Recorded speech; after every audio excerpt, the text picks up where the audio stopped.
Bonsoir à toutes et à tous. On remercie la famille Alivoire, qu'Hachem lui envoie beaucoup de bracha, beaucoup de nachat, beaucoup de simcha, beaucoup de joie, beaucoup de shalom, beaucoup de communication dans cette maison, par le trou de ce shiur, et surtout des retombées sur vous, parce que le cours lui-même, bon. Alors, en plus, le cours est dédié pour la réfouache chez les malades de tous les malades d'Israël, et en particulier pour Laurent Simcha Bat Liliane Koti. Amen. Et aussi pour Simcha Bat Flecha, Esther Bat Flecha, Yariv Ben Ana Israël et Yaakov Ben Ana Israël, et tous les gens auxquels vous pensez, une longue vie pour vos belles-mères, et Amavdil, Leilou Nishmat, pour l'élévation de l'âme de Pinchas Ben Alegria, sorry, j'ai quitté l'Espagne très jeune, donc Ben Alegria, et pour Shlomo Ben Shabbat, et aussi pour Sarah, et un bon zivouk, Bezrat Hashem, Bekarov Yoter, pour tous les célibataires. Amen. Et pour Sarah Bat Jamila. Amen. J'ai bien précisé pour les célibataires.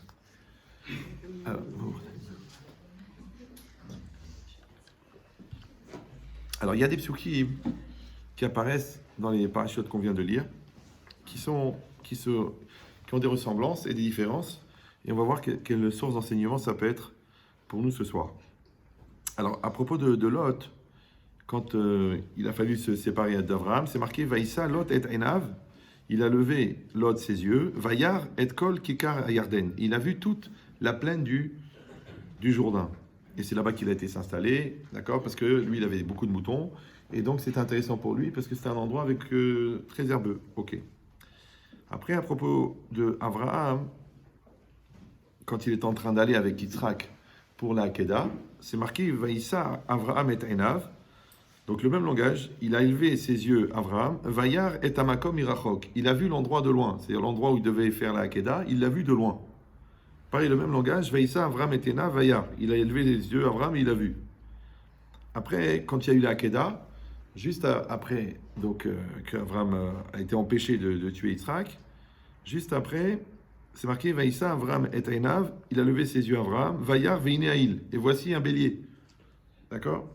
Mais toujours le même langage, Vaïssa Avraham et Enav. Et enfin dans la paracha qu'on va lire ce Shabbat, quand Eliezer il a été pour chercher une femme pour Yitzhak, c'est marqué Vaï ou Terem Kila Ledaber. Voici qu'il terminait à peine de parler, parce qu'il a fait une prière, il a dit la première qui se présente sera ça pour Yitzhak. D'accord? Un mazal que c'était pas une chamelle. Donc Vaï ou Terem Kila Ledaber. Et voici qu'à peine il a terminé de parler, Ve'ine Rivka Yotzet. Et voici que Rivka elle est sortie. D'accord? Donc encore cette notion-là d'instantanéité entre le moment où la personne elle lève les yeux et elle voit. Maintenant cette notion-là de Vaïssa Enav, il a levé les yeux, il a vu. On l'a vu à 3 reprises. On voit pas tellement l'intérêt. Parce que c'est pour dire qu'il a vu. Il n'y a qu'à marquer Vaïar, et c'est tout. Ouais, c'est quoi Vaïssa Enav Vaïar? Il a levé ses yeux, il a vu. Et puis déjà, même le langage, il a élevé ses yeux. C'est-à-dire quoi? C'était des gens qui regardaient toujours le parterre, donc ils ne voyaient pas. Et après, ils levaient les yeux, et après, ils voyaient. D'accord? C'est bizarre. Je ne sais pas, vous fonctionnez comme ça? Peut-être prier, non? Oh, c'est pas vraiment une question, c'était une formulation interrogative qui vous prépare intellectuellement à ma réponse. Voilà. Ça s'appelle le droit de se taire, c'est constitutionnel. Hein, parce que, de toute façon, en cours privé, c'est 12 000 euros. Maintenant, je ne sais pas, qu'est-ce que vous envisagez. Alors, comme mode de paiement. Non, j'exagère, c'est beaucoup plus cher. Alors, donc en vérité, de quoi est-ce qu'on parle? Vaïssa et Aina Vayar, c'est comme si on dit, il a élevé les yeux, il a élevé ses yeux, c'est-à-dire il s'est mis dans un positionnement intellectuel avant de voir. D'accord? Ça veut dire ça s'appelle la vision avant la vision. Parce que c'est vrai, qu'est-ce que tu vois avant de voir? Qu'est-ce que tu vois avant de voir? Bah, tu dis, je vois rien avant de voir. Ouais? Non, parce que chacun, il a un a priori.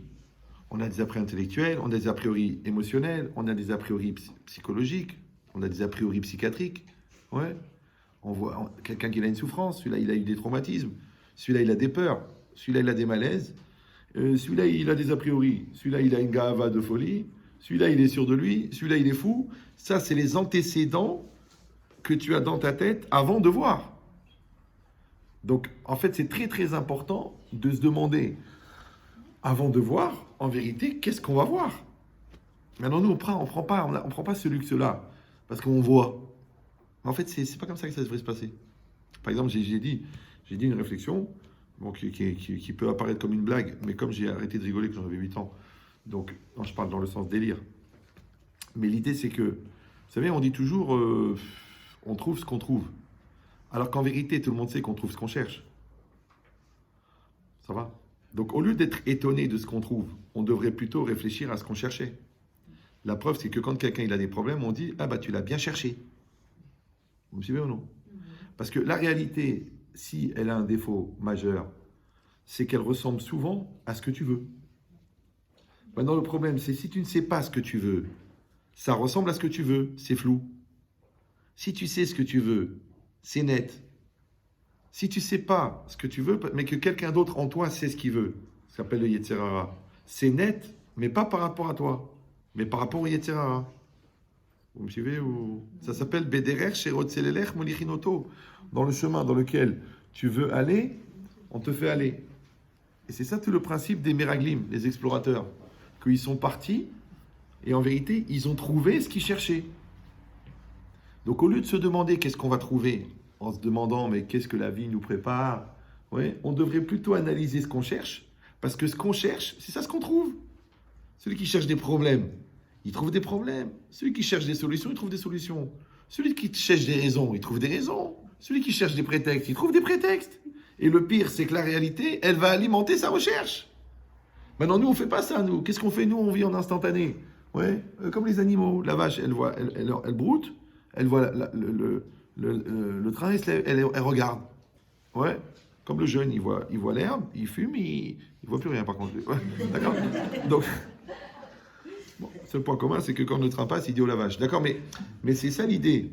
C'est de dire que si on prenait le temps, avant de parler, avant de rentrer dans une situation, avant d'engager un mouvement, avant de faire un choix, si au lieu de se dire oh, je me demande qu'est-ce que je vais trouver, mais je posais la question, mais je me demande qu'est-ce que je cherche. Allez, viens, qu'est-ce que je cherche? Ouais. Voilà, là je suis énervé, ma femme elle m'a fait une remarque, je vais à la cuisine, je reviens, qu'est-ce que je vais faire? Eh ben je vais foutre la pagaille. C'est évident, d'accord? L'enfant, il a une mauvaise note, et je le vois sur sa tête, d'accord? Quand je lui demande, vous avez eu la note de l'interro de maths, et il me dit l'école a brûlé. J'ai compris qu'il y a un problème. Alors qu'est-ce qui se passe? Ça monte dans les nerfs, que quoi? Ah, il va encore me mentir, ah, il va encore planter, et moi je paye la scolarité pour rien. Donc déjà, ton passif mental et psychologique, il est pourri. Donc, qu'est-ce qui va sortir sinon du pourri? D'accord? Toi, tu n'as pas confiance en toi. Eh ben, tu visites tous les magasins et tu ne trouves pas quelque chose qui est bien placé. Mais en vérité, tu n'as pas l'intelligence d'affirmer, d'engager, de signer le devis, de signer la location. Parce qu'au fond, tu te dis, mais comment je vais payer 15 000 shekels par mois? Alors, à quoi ça sert de visiter tous ces magasins de toute façon? Parce qu'au fond, tu penses que tu ne pourras pas payer. Maintenant, si tu t'interrogeais avant, d'accord, de savoir où tu en es, qui tu es, qu'est-ce que tu penses, de quoi tu es capable, eh ben tu verrais que, en fin de compte, ce que tu trouves, bah, ça ressemble à ce que tu cherches. Mais est-ce que tu sais ce que tu cherches? Je vois les gens me disent je veux le shalom. Je dis mais alors faut arrêter de vous insulter déjà. Oui, mais elle m'énerve. Bon, d'accord. L'autre il dit oui, je voudrais que mon fils y réussisse. Bah, d'accord, mais il faut arrêter de penser qu'il est nul. Non, mais je lui dis pas, je suis fier de lui, mais je le pense vraiment, sincèrement, lui et sa race pourrie de famille. D'accord, oui. D'accord. Donc ça veut dire quoi? Ça veut dire que si, tant qu'il y aura un décalage entre ce que tu penses et ce que tu dis, c'est-à-dire en vérité entre ce que tu es et ce que tu exprimes, c'est normal que ça ne va pas fonctionner. Parce que la réalité, elle colle non pas avec ce que tu crois être, mais avec ce que tu es. Donc c'est très très important de savoir, en fin de compte, qu'est-ce qu'on est, en fonction de ce qu'est-ce qu'on est, qu'est-ce qu'on veut. Pourquoi? Parce que vous savez très bien que la volonté c'est un système de projection qui va prendre une connotation qui s'appelle ce qu'on est. C'est comme un système air comprimé. Vous savez, avant, dans les magasins, il y avait ça. Chaque caissière, elle avait à côté d'elle un tuyau, d'accord, et quand il y avait trop d'argent dans la caisse, elle mettait dedans, et hop, ça rentrait. Maintenant, le circuit air comprimé, il existe, d'accord. Par contre, ce qu'elle met à l'intérieur, c'est nouveau à chaque fois. Hop, elle met. Eh bien, imagine-toi, l'air comprimé, c'est quoi? C'est la volonté. Et ce que tu mets dedans, c'est le projet. Maintenant, quand tu mets un projet, eh ben, il va être pris et il va être véhiculé par ce que tu veux. Ah, encore une fois, il faudrait que tu saches ce que tu veux. Et encore une fois, pas dans la traduction française, parce que là, a priori, je pense que vous parlez français, mais dans la traduction thoraïque de savoir ce qu'on veut, savoir dans la Torah, c'est pas qu'il y a eu un copier-coller entre un livre et ta tête. Non. Savoir, c'est que tu vis en fonction de ce que tu penses. Parce que quand c'est marqué vers Adam, Yada et Trava, Adam a connu sa femme, on sait très bien qu'on parle qu'il a été avec elle dans l'intimité. Alors il demande le Maharal de Prague, mais pourquoi on emploie ce langage de connaissance? Ouais. Alors il explique qu'en fait la connaissance c'est ça. C'est que quand l'homme et la femme ils font un, c'est comme quand toi et ta connaissance vous faites un. Maintenant quand est-ce que ça s'appelle que toi et la connaissance vous faites un? Ça s'appelle l'expérience. C'est pour ça que tant que tu n'as pas vécu la chose, au fond tu n'as pas compris. Au fond tu ne sais pas. Ouais. C'est pour ça qu'après 10 ans, après 6 ans de médecine, tu fais l'internat. C'est normal. Après 50 comptas, il faut que tu rentres sur le terrain. Et après toute la théorie sur l'éducation, il faut qu'il y ait un gosse à 4h30 du matin qui te vomit sur la tronche. Là, qui débranche la plata une seconde avant que ta belle-mère vienne passer Shabbat. Là, tu dis, il y a quelqu'un qui va mourir aujourd'hui. Ouais. Là, tu commences à comprendre qu'est-ce que c'est l'éducation. C'est là que ça se passe. Je crois que c'est là. Tu as une chère pédagogie, mais tu enfermes les gosses dans le placard. Tu crois que tu as compris ce que c'est la pédagogie. Donc, en fait, c'est quoi l'idée? C'est que la personne, elle va fabriquer, elle va adhérer, elle va prendre une connaissance, elle va adhérer, et ensuite elle va s'en imprégner, et ensuite sa volonté va la véhiculer. Voilà. C'est ce qu'il dit le Rav Yerucham Halevi, qui était très très religieux. Il aurait pu habiter à Ranana, je pense, si on l'avait accepté, bien sûr. Je sais que ça devient très sélect au niveau religion, Ranana. Le Rav Yerucham Halevi, c'était le Rav de Rav Chaim Shmulevitz, c'était le Rav... c'était un monstre. Il a dit que toute la avoda d'un homme, le travail d'un homme, c'est de faire que sa yedi'a devient un teva, que sa connaissance devient une nature. Parce que la connaissance, c'est facile. Les gens sont impressionnés par des gens qui vont déblatérer, des gmarottes, des références, ou alors des poésies, ou alors des principes philosophiques ou mathématiques. Mais apprendre, c'est facile. Il ne faut juste pas être paresseux. Ouais. Il faut s'intéresser. Parce que quand tu travailles, ça rentre, et quand tu t'intéresses, tu retiens. Donc les gens qui ne retiennent rien, c'est les gens qui ne s'intéressent à rien. Parce que le cerveau, de toute façon, il absorbe tout. C'est seulement qu'on a la flemme d'aller chercher dans le cerveau ce qu'on a vu. Ça s'appelle la paresse intellectuelle. Maintenant, à partir du moment où la personne, elle a appris, elle sait, alors après, elle doit faire rentrer ça dans son intériorité. C'est un passage qu'on dit tous les jours dans Aleinu Leshabeach, Vayadata Ayom, Va'ashevota El Levavecha. Ouais, tu sauras aujourd'hui et tu ramèneras dans ton cœur. Là-bas, ramener dans ton cœur, c'est que tu l'amènes dans ton intériorité. Or, l'intériorité, d'après le Rav Dessler, c'est la Metsiout. Alev ou Metsiout. Le cœur, c'est ça la réalité. C'est que la réalité, c'est pas ce que tu montres, c'est même pas ce que tu vis, c'est même pas ce que tu as en face de toi. La réalité, c'est ton intériorité. Maintenant, si ton intériorité est réelle, d'accord, ça s'appelle en français que tu existes. Ça veut dire que tu es en état de conscience, de maturité et de maîtrise de ton flux existentiel. À ce moment-là, tu peux dire « je sais ». Donc, si oui ou non. Mais si tu as une connaissance d'un côté et un vécu de l'autre, en quoi ça s'appelle savoir? C'est pour ça que les 3/4 des gens que tu attrapes en flagrant délit d'incohérence et qui te disent « ouais, je sais, oui, je sais, ouais, je sais ». Je sais, c'est pas comme ça qu'il faut se conduire, mais je sais. Je sais que ça sur Shabbat, mais je sais, mais tu crois qu'on est des païens? Du moins, on a grandi à Casa quand même. Ouais, ça va, on connaît. Je sais. Maintenant, quel est le pire qui peut arriver à quelqu'un que toute sa vie, il a dit je sais? C'est qu'un jour, il va dire si j'avais su. Mais c'est intéressant au niveau. Ça, vous pourrez réfléchir à ça aux toilettes. En plus, ça peut aider. Ça veut dire quoi, un gars, toute sa vie, il a dit je sais. Sauf qu'a priori, il sait. On ne parle pas d'un Brel, d'Ahmad. On parle d'un gars qui a un cerveau intelligent, peut-être à la limite un intellectuel, peut-être même un Talmid Chacham. Ouais. Donc il sait qui sait. Ouais. C'est comme si moi je dis un truc, vous dites c'est comme les gens me demandent c'est quoi le thème. Mais le thème c'est Ben Chetrit, t'as pas compris encore. Ouais. Chaque cours il est différent, même si c'est le même. Parce que de toute façon, même si le thème est différent, c'est le même, toi t'es différent, j'espère. Sinon ça veut dire qu'on est tous des photocopies. Ouais. Donc ça veut dire quoi? Ça veut dire que même quand tu sais, tant que tu ne vis pas ce que tu sais, ça ne s'appelle pas que tu sais. La preuve, c'est que malgré que tu savais, tu dis si j'avais su. Donc ça veut dire que tu ne savais pas. C'est un peu comme le réveil. Il y a un phénomène qui s'appelle le réveil. Je ne sais pas si vous connaissez. C'est un petit appareil qui permet de se réveiller. C'est pour ça qu'on l'appelle le réveil. D'accord? Vous voulez vous lever le matin à 5 heures. Vous mettez le réveil à 5 heures. Ok. Quand vous avez vraiment le souci, alors maintenant, pourquoi vous mettez un réveil? Parce que vous allez dormir. Et comme vous êtes endormi, vous n'êtes pas réveillé. Et comme vous avez peur de rater l'avion, vous mettez un réveil pour qu'il vous réveille parce que vous êtes endormi. Je sais que c'est un petit peu bizarre d'expliquer des choses évidentes, mais vous allez comprendre d'un seul coup. Maintenant, quand le gars il a peur de rater l'avion, qu'est-ce qui se passe? Il se réveille avant le réveil. Maintenant, s'il se réveille avant le réveil, il y a deux solutions. C'est soit qu'il ne dormait pas, ouais, soit qu'il y a un truc en lui, il y a un gars en lui qui a réveillé le gars qui dormait. Donc la question se pose, es-tu bipolaire?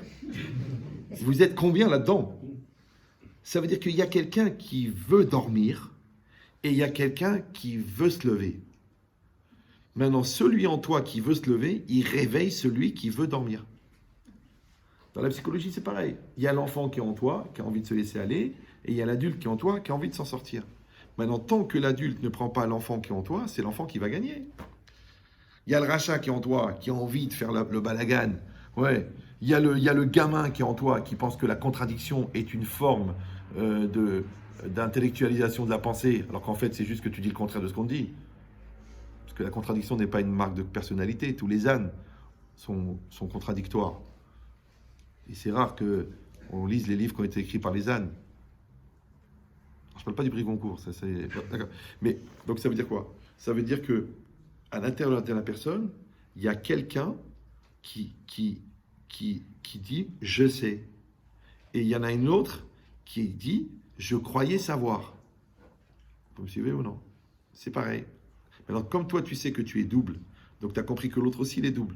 C'est pour ça qu'on découvre la personne qu'on croyait connaître. Mais je ne comprends pas comment tu peux la découvrir. Tu es en face d'elle depuis 30 ans. Des fois, des femmes, elles me disent, Rav Ben Chetrit, j'ai découvert le vrai visage de mon mari. Je dis, pourquoi vous avez épousé Fantomas? Non, c'est vrai. Tu dis, quand est-ce qu'il va enlever le masque? Tu regardes tous les épisodes, tu dis, il va bien l'enlever à un moment, il n'enlève pas. Parce que c'est quand il est masqué qu'il est lui-même. Après, il est inintéressant. Ben, c'est exactement pareil. Moi, toute ma vie, je vais chercher à savoir qui je suis. Ce qu'on appelle en français le portrait robot de ton intériorité. Tu sais, tu vas au commissariat, il dit alors, le monsieur qui vous a arraché le sac, comment il était? Ah, il était grand. Ouais, il avait une barbe. Oh, il avait un nez. Ah, quelque chose. Ouais. Ah, mais je le connais. Il s'appelle Ben Chetrit. D'accord? Maintenant, nous, on devrait être capable de faire ça sur nous-mêmes. Maintenant, au lieu de continuer à se regarder dans la glace en essayant de bien arranger la barbe ou d'enlever un point noir, ouais, on devrait dire, mais qui c'est le gars qui est derrière? D'accord? C'est-à-dire, qui c'est le gars qui est ressenti par mon conjoint? Qui c'est le père qui est vu par mes enfants? Ouais. C'est-à-dire le gars de l'intérieur, celui qui ressent, celui qui voit, celui qui décide, celui qui maîtrise. Maintenant, je vous dis la vérité, il y a beaucoup de gens qui ne se posent pas la question. Ça s'appelle Teva Pachout. Ils vivent, ils mangent, ils dorment, ils s'énervent, ils gueulent, ils sont contents parce qu'on leur fait un compliment, ils font la gueule parce qu'il pleut, mais ils n'ont jamais le recul de dire, attends, mais tu crois que ton choix, il est bon? Tu crois que ce mot-là, tu le penses? Tu crois que tu pleures pour des raisons importantes? D'accord? C'est-à-dire que tu vois un film américain, tu te mets à pleurer, et ta femme, elle n'est pas bien du tout, tu dis arrête ton cinéma. Donc, c'est bizarre. C'est-à-dire, tu as un problème de redistribution des priorités qui font que tu as complètement relativisé ta réalité. Mais ça, c'est qui ça? C'est ton être extérieur ou ton être intérieur? Voilà. Donc, cette personne-là à l'intérieur qui n'a pas les yeux, ouais, mais qui voit. Parce que vous avez compris maintenant. Parce que les yeux, ils voient, le cerveau ne voit pas. Maintenant, les informations, elles arrivent au cerveau par les yeux. Le problème, c'est que les yeux, c'est des caméras. Or, la caméra, elle filme que là où tu pointes la caméra. Maintenant, qui c'est qui pointe la caméra? C'est le cerveau. Mais le cerveau ne voit pas. Maintenant, le cerveau, il a une force d'analyse extraordinairement puissante et une force d'intérêt qui va orienter son analyse. Maintenant, si ton intérêt te porte à pousser la caméra là où tu veux voir, du coup, tu ne peux pas voir ce que tu devrais voir. C'est pour ça qu'on est obligé, avant de voir, de concevoir. faut concevoir. En un seul mot. Pour une fois, je sais que vous êtes tentés de... C'est le réflexe pavlovien. Ouais. Mais dans ma tête, je devrais dire, au lieu de dire, ouais, j'ai vu un défaut, je devrais dire, mais attends, avant de voir, qu'est-ce que je pensais? Là, je pensais que l'enfant, il était nul. Donc, c'est sûr que j'allais voir un défaut. Ouais, je voulais pas partir en vacances à la mer. Donc, c'est sûr que je vais trouver l'hôtel pourri. Avant d'arriver à la mer. Comme si oui ou non. Je voulais pas aller passer chez la belle-mère. Donc, je sais que la bouffe, elle est ratée. Même si c'est le cordon bleu des cordons bleus, je vais dire, c'est trop sucré, c'est trop amer, la soupe, elle est chaude, la glace, elle est froide. Tu dis, mais tu penses pas que t'en rajoutes un peu? Non, pas du tout, je suis très objective, qu'elle crève, qu'elle meurt. Ouais, donc...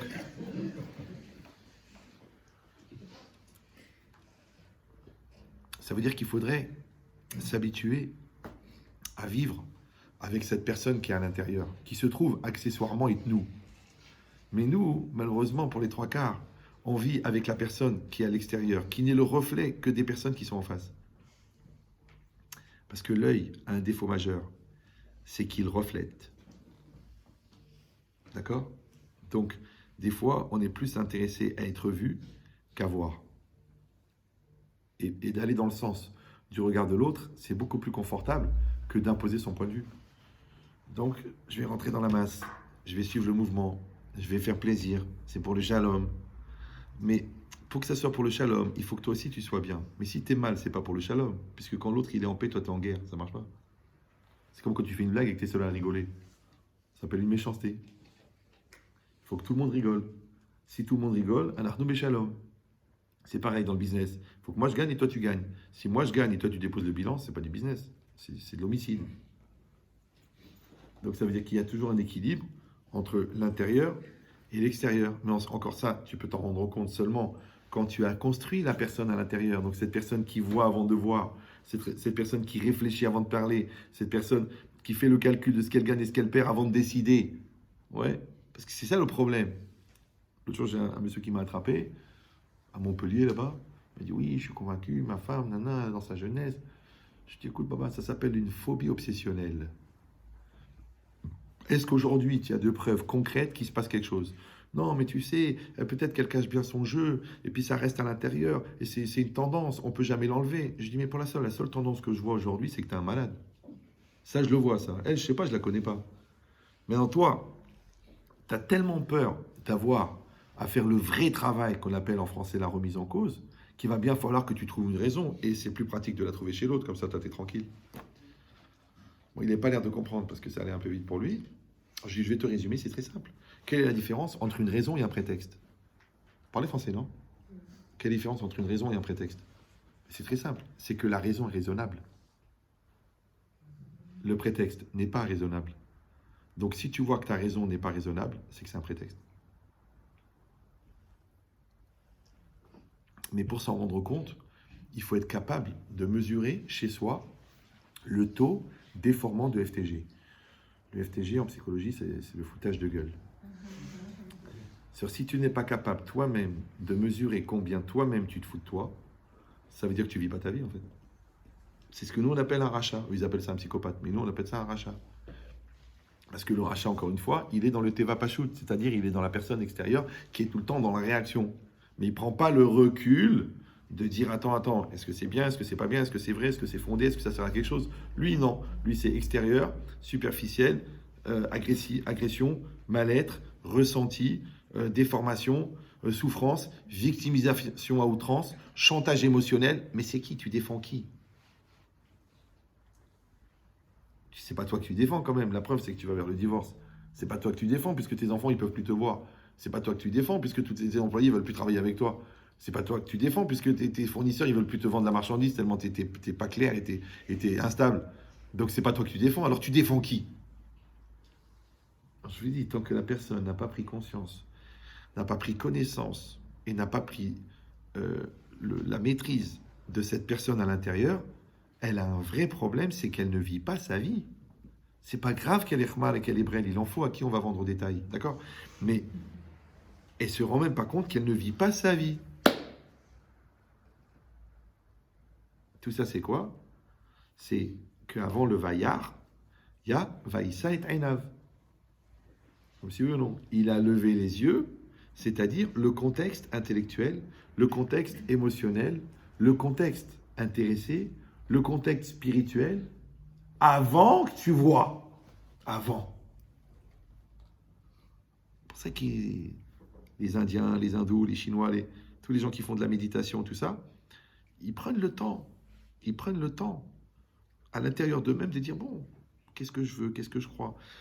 C'est quoi cette impulsion? Qu'est-ce qui m'arrive? Qu'est-ce qui monte à l'intérieur? Ça vous raconte que Ravolbeu, une fois, il était à l'arrêt de bus. Ravolbeu, vous avez entendu parler? Très religieux aussi. Il était à l'arrêt de bus. Puis il était en train d'attendre le bus. Et puis il a fait comme ça, pour voir si le bus arrivait. Il a été tellement choqué par ce manque de bitachon, parce que le bus, il va arriver à l'heure où il doit arriver. Ça lui a pris des années d'études du principe de la confiance en Dieu pour enlever ça. Tu dis, attends, c'est rien. Je vais dire, t'attends le bus. Bon, bah, tu fais comme ça. Ah, mais c'est Ravolbeu. Je sais que c'est un peu tiré par les cheveux, et c'est pas un chauve qui va me contredire, mais c'est ça l'idée. Maintenant, si pour Ravolbeu, faire comme ça, pour nous, ça correspond à avoir 50 000 € dans notre compte et dire qu'est-ce qu'on mangera demain? Comment on va faire pour la bar mitzvah? Mais tu as 50 000 € dans le compte. Tu t'angoisses pourquoi? Ouais, mais tu sais, depuis que je suis à la retraite, l'argent ne me rentre plus. Ok, mais tu as quand même 16 millions d'euros. On appelle des donateurs.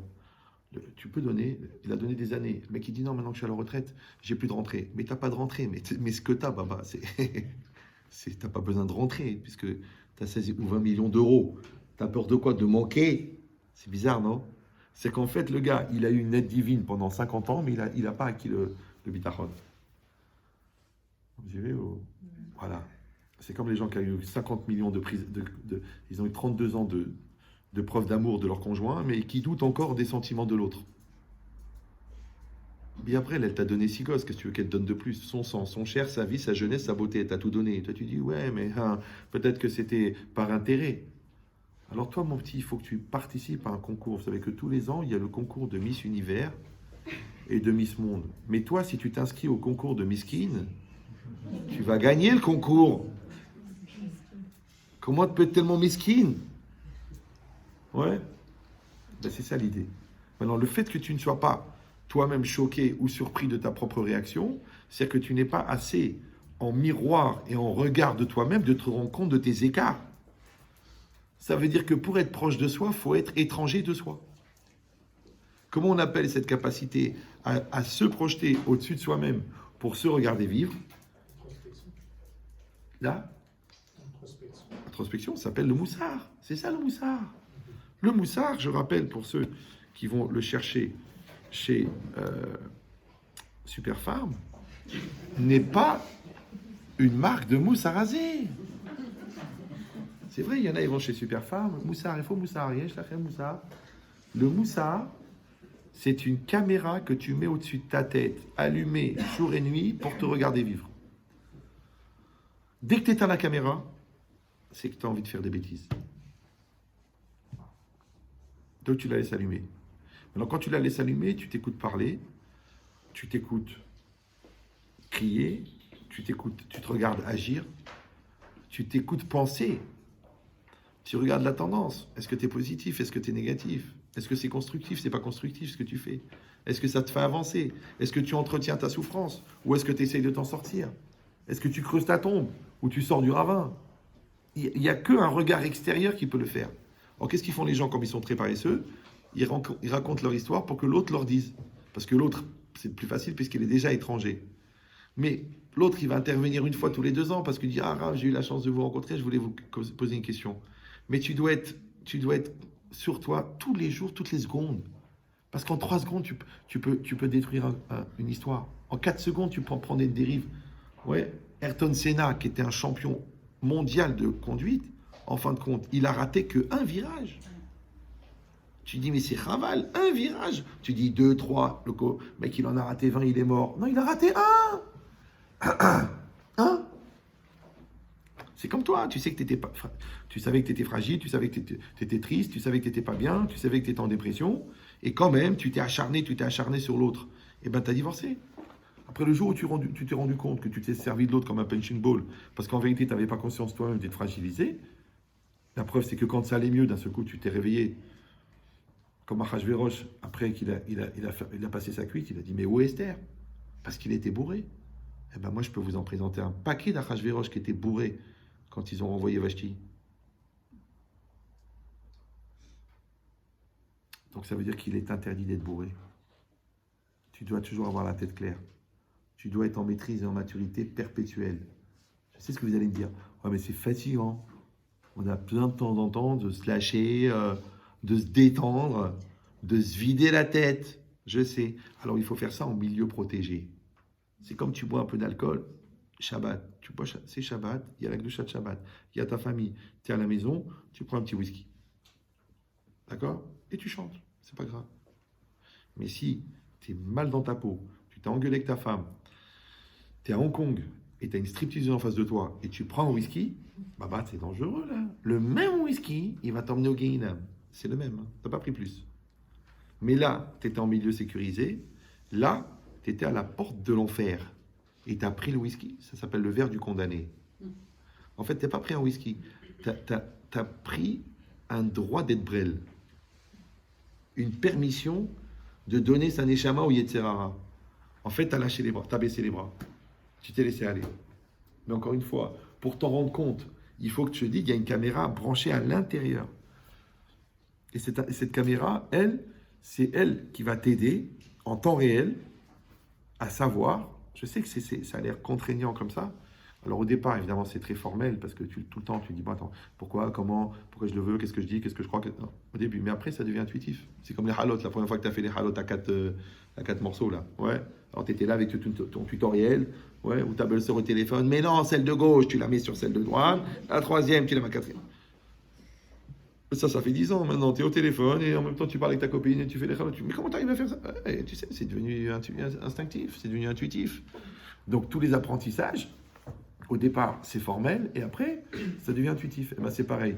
Cette conscience-là que tu as, c'est comme le premier enfant. Ah, où est-ce qu'il est? Où est-ce qu'il est? Où est-ce qu'il est? Et après, tu es au parc avec les 4 enfants, tu parles avec ta copine, tu rigoles, tu remarques qu'elle a grossi et tout ça. Et en même temps, tu sais où ils sont les 4. Celui-là, il est en haut du toboggan. Celui-là, il est en train de tirer les oreilles à son frère. Celui-là, il essaie de sortir du parc. Tu les suis parce que tu es une maman, tu scannes. Ouais. Mais tu fais pas l'effort des. C'est normal. C'est ta chair. Donc tu les suis. Bah, c'est pareil. Donc ce qui était formel au départ, ça devient intuitif. Donc ça s'appelle en français l'apprentissage. Et rappelez-vous qu'apprentissage, c'est d'abord apprenti et ensuite sage. Si tu es sage depuis le début, ça veut dire que tu as tout compris et ça, c'est pas possible au départ. Si tu es un apprenti toute ta vie, donc tu restes dans la maladie de l'intellectuel qui s'appelle l'incertitude, puisque tu es tout le temps en questionnement. Mais si tu fais une succession d'apprentis et de sages, donc tu es en recherche, tu es un élève, et tu as des conclusions intéressantes, tu es un sage, ça s'appelle Talmid Chacham. Vous me suivez ou non? Talmid, c'est apprenti, et Chacham, c'est sage. Donc comment tu reconnais un Talmid Chacham? Parce qu'il est tout le temps en apprentissage. Mais le mec qui dit, ça y est, j'ai tout compris, je suis la lumière, asseyez-vous, je vais vous éclairer. Bon, celui-là, il va être réincarné en lampadaire, c'est sûr. D'accord?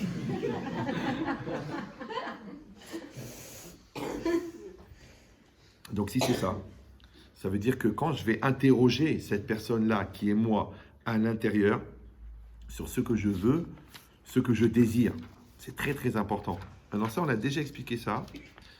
Donc je sais qu'il y en a qui vont dire qu'ils l'ont déjà entendu, mais c'est pas très grave, puisque moi personnellement aussi, j'assiste à tous mes cours. J'avais posé une fois la question à un psychologue, parce que moi j'ai eu la chance de ne pas faire d'études, donc quand je rencontre un spécialiste, je gagne des années. Parce que les études, c'est-à-dire qu'il faut apprendre tout ce qui est faux pour savoir ce qui est vrai, ça fait beaucoup. Dans la Torah, tout est vrai, donc tu gagnes du temps. Même eux reconnaissent que la dernière théorie, elle est vraie, donc le reste est faux. Et comme la dernière théorie, c'est la minorité de ce qu'ils apprennent, puisque tout le reste est plus massif, donc ils ont plus de choses fausses dans la tête que de choses vraies. Comment ils espèrent penser vrai avec une masse de faux? C'est une question. Donc maintenant, donc j'avais le psychologue en face de moi, et je lui pose la question, je lui dis, dis-moi, toi qui es psychologue, quelle différence entre je veux et j'ai envie? Alors il réfléchit, il me dit, bah, je veux. C'était au Canada, hein, c'est une histoire vraie. Je veux, j'ai envie. Bon. Bon, la vérité, j'ai eu de la peine, parce qu'il y a 8 ans d'études quand même. Hein. 8 ans, je me dis, il va me dire un truc intelligent, le gars. Il m'a fait genre une petite mimique, il m'a fait un truc genre Jamel, tu vois. Ouais. Je dis, mais donne-moi une démonstration, donne-moi une synthétisation, donne-moi un principe, donne-moi. Je vois, bon. Alors, peut-être que je n'ai pas reproduit exactement les mimiques qu'il a voulu exprimer. Peut-être que je n'ai pas perçu la finesse du raisonnement qui était introduite par son mouvement facial. Peut-être. Peut-être qu'il était juste Ahmad. C'est possible aussi. C'est pas parce qu'on est licencié de partout qu'on n'est pas idiot. Donc, alors il m'a dit, vous, monsieur le rabbin, qu'est-ce que vous avez comme version de quelle réponse vous avez à cette question? Je dis, écoute-moi, en toute humilité, une personne est faite en 3 parties. Il y a une partie qui s'appelle la Neshama, qui est entièrement divine, d'accord? Une partie qui s'appelle le corps, qui est entièrement de la viande, d'accord? Quel que soit le mazal pondéral de chacun. Et au milieu, il y a le Nefesh, il y a le moi, il y a le je. Maintenant, la Neshama qui est divine, elle produit la volonté, on dit Aratson Ve'ame Neshama. Le corps qui est matière, il produit l'envie. D'ailleurs, la preuve, c'est que pour prouver que quelqu'un est en vie, on regarde s'il a des envies. C'est pas grave. Donc maintenant, vous avez l'aneshama d'un côté qui produit la volonté et le corps qui produit l'envie. Maintenant, le jeu, il est au milieu. Maintenant, le jeu, soit il va prendre cette impulsion de l'aneshama qui s'appelle la volonté, soit il va prendre cette impulsion du corps qui s'appelle l'envie. Donc, soit il va dire je veux, soit il va dire j'ai envie. Maintenant, puisque l'aneshama, elle est infinie, donc elle, normalement, elle va produire la volonté et la volonté, elle va être utile pour les projets à long terme. Par contre, les projets à court terme, genre, j'ai envie d'une pomme, j'ai envie d'un chocolat, j'ai envie de me baigner, c'est normal. Alors, je sais ce que vous allez dire, oui, mais on n'emploie pas forcément les mots, on peut dire un mot à la place d'un autre. Mais moi, je pense, et ça n'engage que moi, et au pire, j'ai raison, que la précision du langage, ouais, elle est très très importante parce qu'elle va être la structure dans laquelle va s'inscrire la précision de la pensée. C'est-à-dire que les gens qui disent n'importe quoi, c'est très rare qu'ils ont un raisonnement logique. Donc, l'exigence du langage, le mot juste, c'est comme le geste juste, c'est comme l'acte juste. Il est précis. C'est pas grave d'être précis. D'accord? Donc maintenant, qu'est-ce qui se passe? Quand je dis, par exemple, je fais cette blague aux célibataires, je leur dis, je dis aux filles, si le garçon il te dit je veux t'épouser, c'est qu'il a un projet de coexistence à long terme pour la fusion de vos 2 âmes au monde futur. Par contre, s'il dit j'ai envie de t'épouser, c'est qu'il a faim. Après, toi, tu vois comment tu te sens dans le rôle du format. Ouais, mais c'est vrai. D'ailleurs, tu vois bien dans ses yeux qu'il a une envie spirituelle, d'accord? Surtout qu'il y a 3 boutons qui sont ouverts et que tu t'es pas rendu compte. Alors là, ça change complètement la tangente existentielle du fondamental intellectuel. Si c'est ça, donc qu'est-ce qui se passe? C'est que quand la personne, elle dit « je veux », ça veut dire qu'elle est en maîtrise d'une énergie extrêmement puissante et infinie qui vient de son âme. Donc elle va pouvoir produire de l'infini. Par contre, quand elle est dans une logique de « j'ai envie », donc là maintenant, au lieu d'être en maîtrise d'une volonté qui est neutre, elle devient esclave d'une pulsion qui est subjective. Parce que le corps, il ne réfléchit pas. Vous me suivez ou non? Quand quelqu'un il voit 1 million d'euros en liquide, il n'a plus de cerveau. Quand il voit une dame qui se déshabille devant lui, il arrête de réfléchir. Pourquoi? C'est maintenant qu'il faut réfléchir à l'existentialisme. Il ne peut pas les paralyser. Donc tu vois la différence entre l'impulsion qui est produite par le corps, qui paralyse le cerveau, ce qu'on appelle la consommation, mais en 2 mots, sans sommation, ouais, et l'énergie qui sort du cerveau, qui, elle, est parvée, puisque c'est toi qui vas lui donner la tendance. Maintenant, si toi, tu n'as pas un jeu à l'intérieur très très fort, et ça, il faut expliquer ça aux adolescents, parce que malheureusement, ils ne s'en rendent pas compte. Si tu n'as pas un jeu très très fort qui va prendre en charge cette énergie, donc si tu n'as pas construit le jeu à l'intérieur qui va prendre en charge cette énergie, le Yetzer Hara qui est en toi, à la place du jeu, il va prendre en charge l'énergie. La preuve, c'est que quand tu fais une bêtise, tu dis « je fais ce que je veux », et après, tu dis « c'était plus fort que moi ». Donc il y a une espèce de compte à rebours, parce que malheureusement, la conscience de l'enfant ne grandit pas à la vitesse de son corps, donc il a un corps assez grand pour faire des bêtises, mais il n'a pas la maturité pour se rendre compte que c'est grave. Ouais. Donc, il faut faire une espèce de travail d'accélération pour que très très vite, son jeu, il devienne lui et non pas une impulsion parvée qu'on appelle le Satan qui est en lui.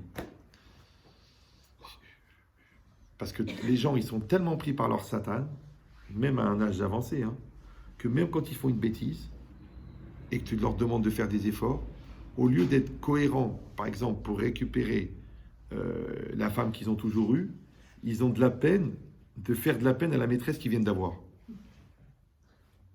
Vous me suivez ou non? C'est que le mec, il est cohérent à l'envers. C'est comme si la fille de 16 ans, tu dis, écoute, entre tes parents et ton iPhone, mais ne pose pas la question parce que elle va tuer ses parents. Pourquoi? Parce qu'il n'y a pas de jeu.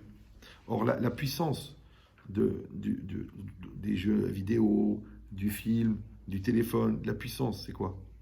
C'est pas la qualité du produit, c'est la dépendance créée. Vous me suivez ou non? La force de Steve, là, qui a bien fait son job, c'est qu'il a créé un appel. Ce qui n'a pas entendu l'appel. C'est-à-dire que tu es indépendant, tu es intelligent, mais toi aussi tu vas croquer la pomme.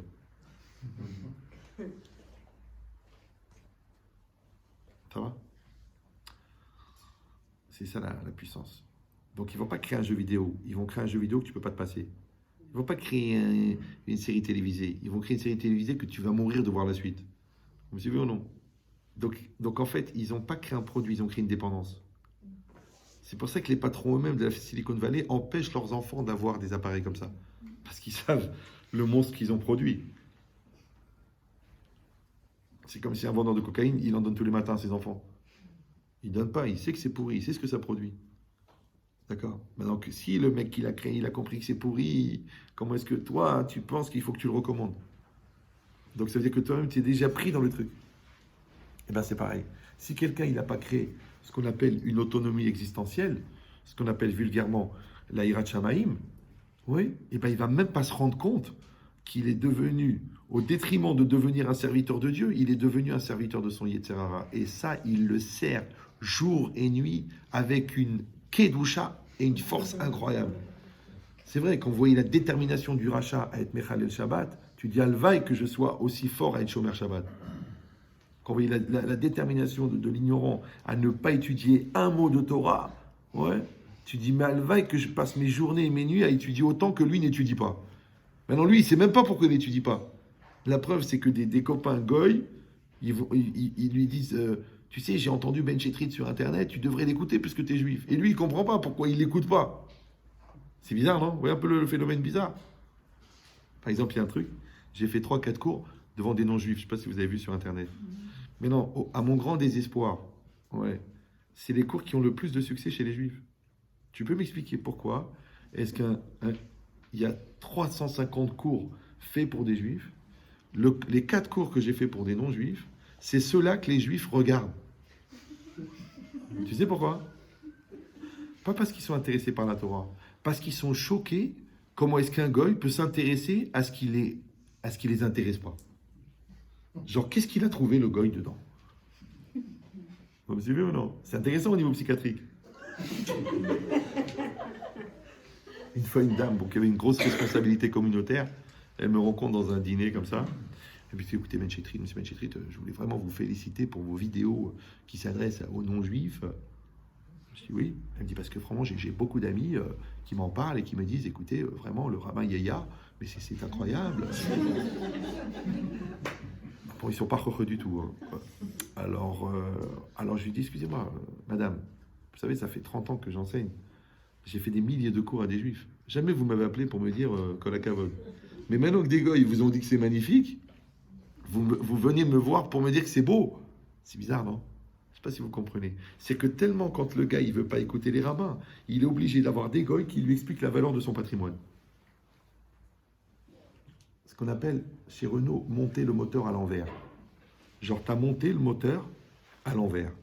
Donc, le gars, quand il passe la première, il part en marche arrière.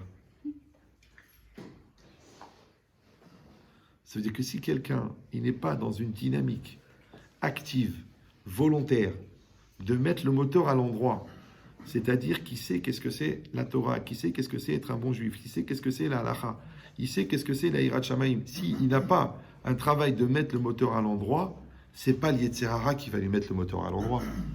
Maintenant, quand tu as le moteur à l'envers, évidemment que les efforts de ton conjoint, tu les prends comme des tentatives de te détourner. Ouais. Que les sourires de tes enfants, tu les prends comme de la chutzpah qui se fout de toi. Ouais. Que le fait que ton client il tarde à se décider, tu le prends qu'il fait exprès pour t'énerver. Mais c'est normal puisque tu as le moteur à l'envers.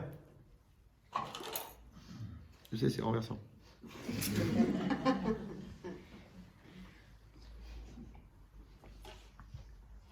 Donc vous avez compris que je dois avoir, mais c'est pas évident, hein, je dois avoir un espèce de scanner à l'intérieur de moi, et quand une impulsion, elle vient, je dois savoir, est-ce que c'est de l'envie ou c'est de la volonté? Je sais que ça semble irréel, vous dites, attends, il croit qu'il parle à des malachim ou quoi? Non, mais moi je pense que ça, c'est les adultes. Je pense que ça, c'est adulte. Ouais, parce que si tu es pris par tes pulsions, ou par tes peurs, ou par tes nerfs, ou par tes stress, ou par le regard de l'autre, ou par la pression, ou par la... En quoi tu es libre? On veut le contraire. On veut que tu sois en maîtrise. Maintenant, c'est déjà bien que tu sais ce qu'il faut faire. C'est bien. Vous me suivez ou non? Si tu sais ce que tu dois chercher, c'est extraordinaire. Donc nous, on fait teshuva, eux, ils font une thérapie, mais c'est le même principe. C'est que la personne, elle va apprendre, encore une fois, à faire un portrait robot de son intériorité et que les énergies qui la traversent, elle va être capable, au fur et à mesure qu'elle les vit, de les déterminer. Ça, c'est de la colère, ça, c'est fondé, ça, c'est un doute, ça, c'est constructif, ça, c'est destructif, ça fait avancer, ça fait reculer, ça sert à rien, ça, c'est de la prise de tête. Si tu n'es pas capable de le faire, donc tu vas être victime de ton ignorance personnelle. Et alors, il se repose la question, est-ce que tu as vécu ta vie? Puisque tu as passé ta vie à être en réaction à des choses que toi-même, tu n'as pas maîtrisées. Alors, si ça vient de l'extérieur, ça s'appelle de la manipulation mentale. Et si ça vient de l'intérieur, ça s'appelle la liberté. Non, la liberté, c'est entre les limites. C'est pas sans les limites. Quand j'avais 14 ans, j'ai rencontré un copain, un goy, il me dit ouais, je suis anarchiste. Je fais, t'es anarchiste? Il dit, ouais, moi je suis anarchiste. Moi. Je lui dis, c'est quoi anarchiste? Il m'a dit, bah, ni Dieu ni maître, aucune règle, aucune loi, aucune limite, aucune contrainte. Je dis, c'est beau. Je fais, mais si tu veux vraiment être libre, il faut que tu enlèves toutes les contraintes. Il m'a dit, oui, aucune contrainte. Je dis, bah alors tu as une contrainte, c'est de respirer. Alors arrête de respirer, comme ça tu vas mourir libre. Alors il m'a dit, mais je veux pas mourir. Je dis, t'es un bourgeois alors.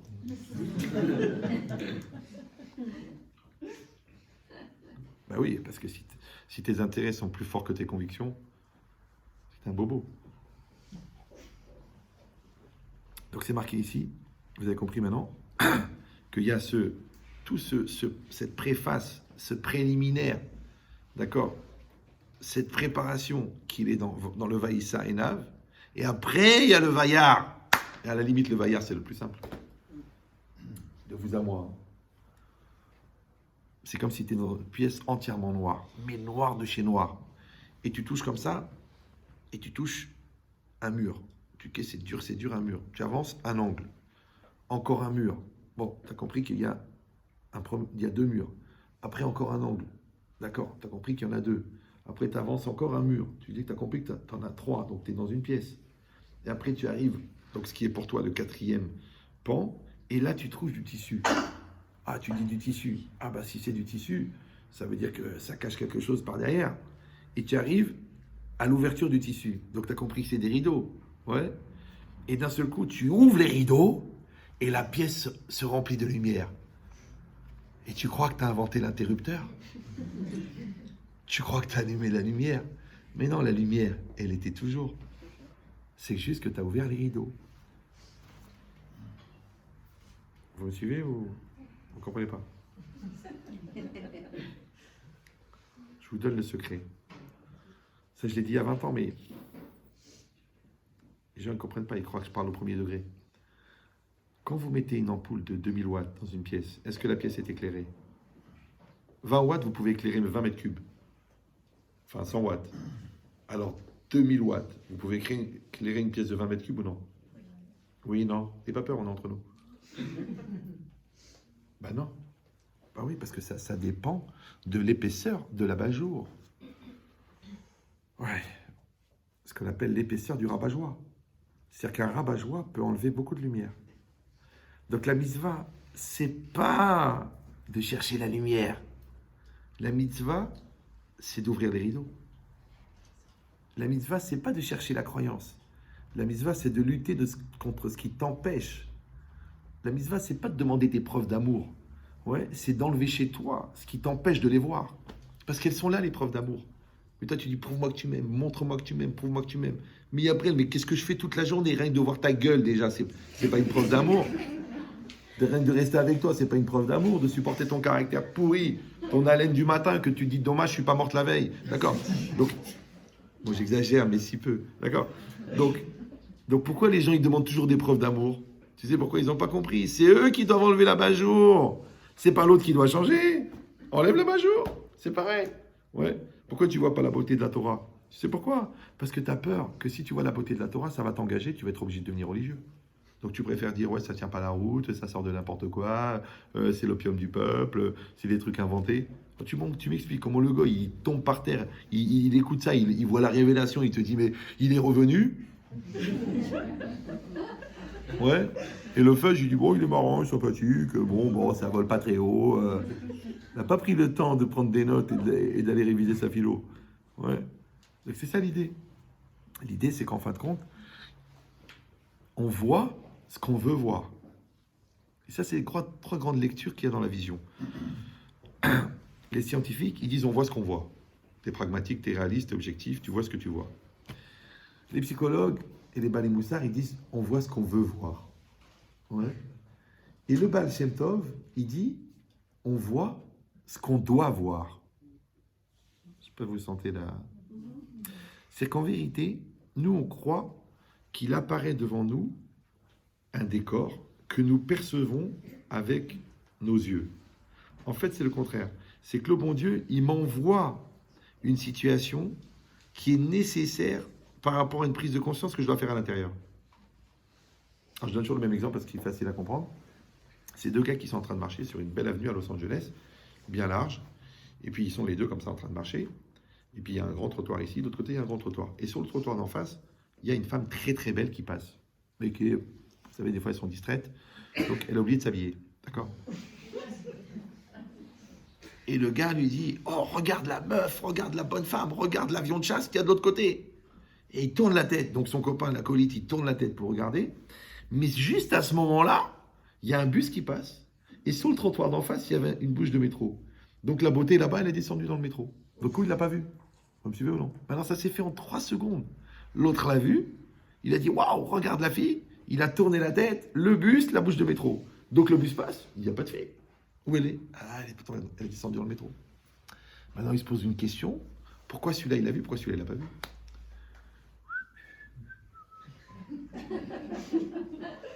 Alors, qu'est-ce que tu vas dire? Il l'a vu parce qu'il l'a vu. Tu dis, il l'a vu parce qu'il voulait le voir. Ou il l'a vu parce qu'il devait le voir. L'autre, il ne devait pas le voir. Ça veut dire que dans le scénario que le bon Dieu il a imaginé pour lui, il n'y a pas la femme mal habillée. L'autre, dans le scénario, il a la femme mal habillée. Donc lui, il doit se poser des questions. Ça, c'est comme l'histoire du Kotel avec les soldats. Vous vous rappelez de ça là ou non? C'est une histoire. Quand les Israéliens, ils ont pris le Kotel en 67. Alors, d'ailleurs, l'autre jour, j'ai rencontré un chauffeur taxi. Il m'a dit, j'étais là-bas, j'étais parmi les gens. Il m'a dit, tu vois, quand on voit Rabin sur la photo, le gars à côté, c'est moi. Il était là-bas, la photo connue, là où on les voit en train de... Et il y a une histoire là-bas qui était racontée dans le livre de Rav Jvadron, qui sont arrivés là-bas. Ah, c'était des soldats un peu de tous les milieux. Hein. Il y avait des gens très religieux, et des traditionalistes et des chômeurs à Tsaïr. Il y avait de tout. Donc ils sont arrivés, et la majorité, ils ont été sur le mur, ils se sont mis à pleurer, ils se sont mis à prier, ils se sont mis à pleurer, ils se sont mis à prier. Et il y avait deux natifs des kibbutzim de Shomer HaTzaïr qui regardaient ça, ils ne comprenaient pas. Alors l'autre, il a dit, mais pourquoi il pleure? Il dit, je ne sais pas, c'est juste un mur. Ouais, je ne sais pas. Je ne sais pas pourquoi il pleure. Puis à ce coup, il y a un des deux qui s'est mis à pleurer. Alors lui, tu as dit, mais toi aussi, t'es malade ou quoi? Qu'est-ce qui t'arrive? Pourquoi tu pleures? Il a dit, je pleure parce que je ne pleure pas. Mais il y en a, là. Vous avez compris ou non? Je pleure parce que je ne pleure pas. C'est comme si je pleure parce que, genre, ma femme, elle pleure et moi, je pleure pas. Ça me fait pleurer de voir pourquoi je suis insensible. Tellement je suis orgueilleux. Ouais. Je pleure que je comprends pas mon enfant alors qu'il est sorti de mon ventre. Je pleure. Mais je pleure pas parce qu'il me fait de la peine. Je pleure parce que je me fais de la peine à moi. C'est pas normal. Que je suis tellement étranger de ma réalité que c'est le fait d'être étranger qui me fait pleurer. Au lieu d'être sensible à ma réalité, je suis sensible au fait que je suis étranger. Mais je ne sais pas si vous calculez le niveau de déportement que j'ai de ma propre réalité pour être à un niveau tellement de décalage. Ça va? Alors si c'est ça, maintenant on comprend que quand on dit que l'homme il voit ce qu'il veut voir, pourquoi c'est marqué dans la Torah? Velo tatoru achare levafrem vachare enechem. Ah, je sais que ça vous brûle la langue depuis tout à l'heure. Vous dites mais pourquoi il n'en parle pas? Eh bien voilà que j'en parle. Laissez-moi venir, ça va, c'est bon. Ouais. Velo tatoru, ne vous détournez pas. Achare levafrem vachare enechem. Après vos cœurs, après vos yeux. D'accord? Parce que tout le monde dit, mais on aurait dû dire ne vous détournez pas après vos yeux, après vos cœurs. Pourquoi?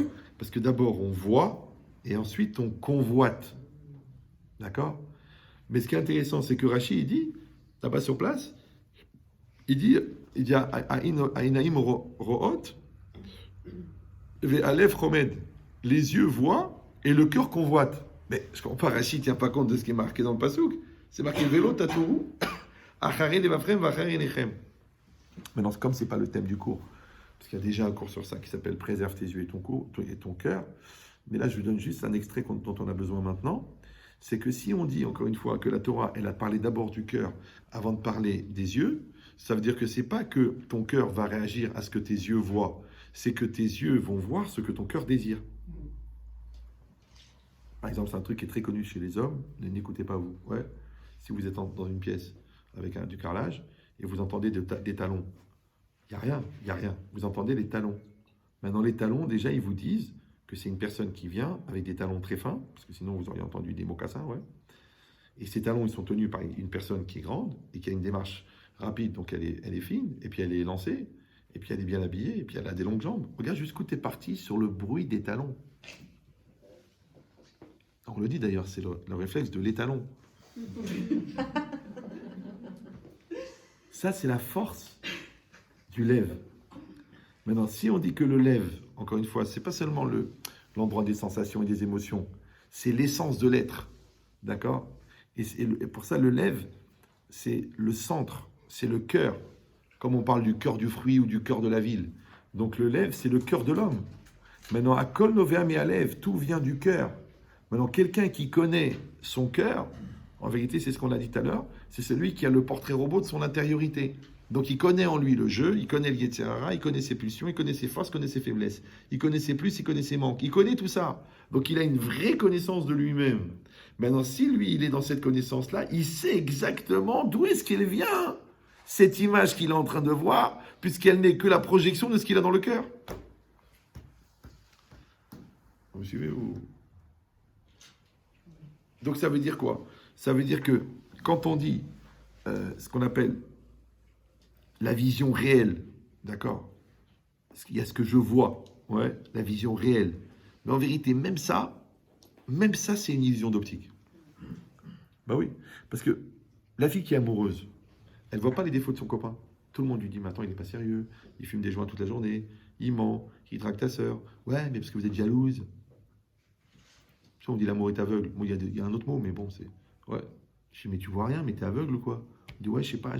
Ou alors, disons après, ouais, je t'ai aveuglé, j'ai rien vu venir, j'ai rien compris. Qu'est-ce qui s'est passé, papa? Alors, je te dis, c'est un aveuglement volontaire. Comme une espèce de coma médical. Tu t'es toi-même pris la piqûre parce que là, c'est pour contredire tes parents. Là, c'est parce que tu veux pas t'affirmer. Là, parce que ça en a marre d'attendre. Là, c'est parce que ta meilleure copine a dit, tu n'y arriveras jamais. Il y a plein de raisons de s'aveugler. Ouais.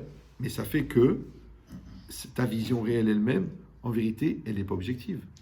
Pourquoi? Parce que vous savez que nous, on fait une différence entre la vision réveillée et la vision endormie. D'accord? C'est très intéressant si un jour vous avez l'occasion de réfléchir sur la notion du rêve, qu'en vérité, quand quelqu'un rêve, il voit des choses. Pourtant, il dort. Et ça peut être d'une précision incroyable, avec une richesse énorme. Vous savez qu'un rêve qui va durer 5 minutes dans le réel, vous pouvez le raconter pendant 3 heures, tellement il y a des millions de détails. En vérité, c'est parce que Dvarim Asichni Menam Mitachat Hazman, les choses de l'esprit ne sont pas soumises au temps, donc le cerveau, il ne va pas à la même vitesse que la vitesse à laquelle on l'utilise. D'accord? Donc, si l'œil ne peut voir que 24 images par seconde, peut-être le cerveau, il peut voir 10 000 images par seconde. Donc, le cerveau, il va fabriquer une image. Maintenant, comment il s'appelle l'outil de fabrication d'images du cerveau? Ce n'est pas Illustrator et Photoshop, c'est la capacité imaginative. Maintenant, dans le rêve, dans Parashat Miketz, il y a un Rav Shimshon Raphaël Hirsch, qui n'est pas marocain. C'est pas grave. Non, les Ashkénazim ont quand même apporté beaucoup au judaïsme. Donc, il a dit là-bas que écoutez ce langage, quand l'intellect actif est au repos et que la fonction imaginative est libre, elle est prise en charge par Hachem pour fabriquer le rêve prémonitoire qui va apparaître dans le cerveau de la personne. C'est-à-dire que là-bas, il parle du rêve prémonitoire, d'accord? Maintenant, c'est quoi le rêve prémonitoire? C'est que Hachem, il t'envoie un message. Maintenant, quand toi, tu reçois une lettre par la poste, quand la lettre est fermée, tu ne sais pas ce qu'il y a dans la lettre, mais la lettre, elle est dedans, le message. C'est pas que la lettre, elle est blanche, et quand tu l'ouvres, le texte, il s'imprime. Non, la lettre, elle est déjà imprimée, mais tu ne la vois pas parce qu'elle est à l'intérieur d'une enveloppe. Ça va? Le bon Dieu, quand il veut t'envoyer un message clair, d'accord? Donc, il va écrire la lettre. La lettre, c'est quoi? C'est le rêve. Maintenant, soit le rêve, il est le fruit de ce que tu as vécu dans la journée. Donc ça, c'est les déclinaisons du stress vécu.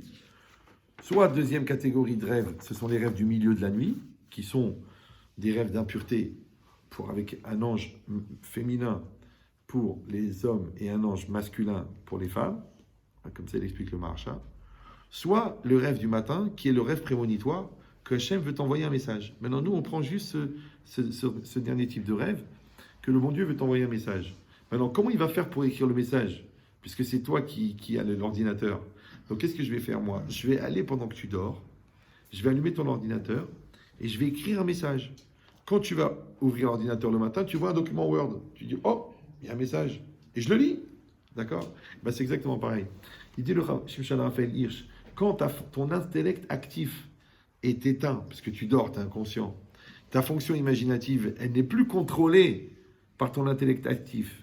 Donc à ce moment-là, Hachem va utiliser ta fonction imaginative pour fabriquer une série d'images qui va être retenue par son cerveau sous la forme d'un rêve. Ça va toujours ou non? Super. Maintenant, là, on parle de quoi? On parle de quelqu'un qui dort et que son intellect actif n'est pas en charge de sa fonction imaginative. Super.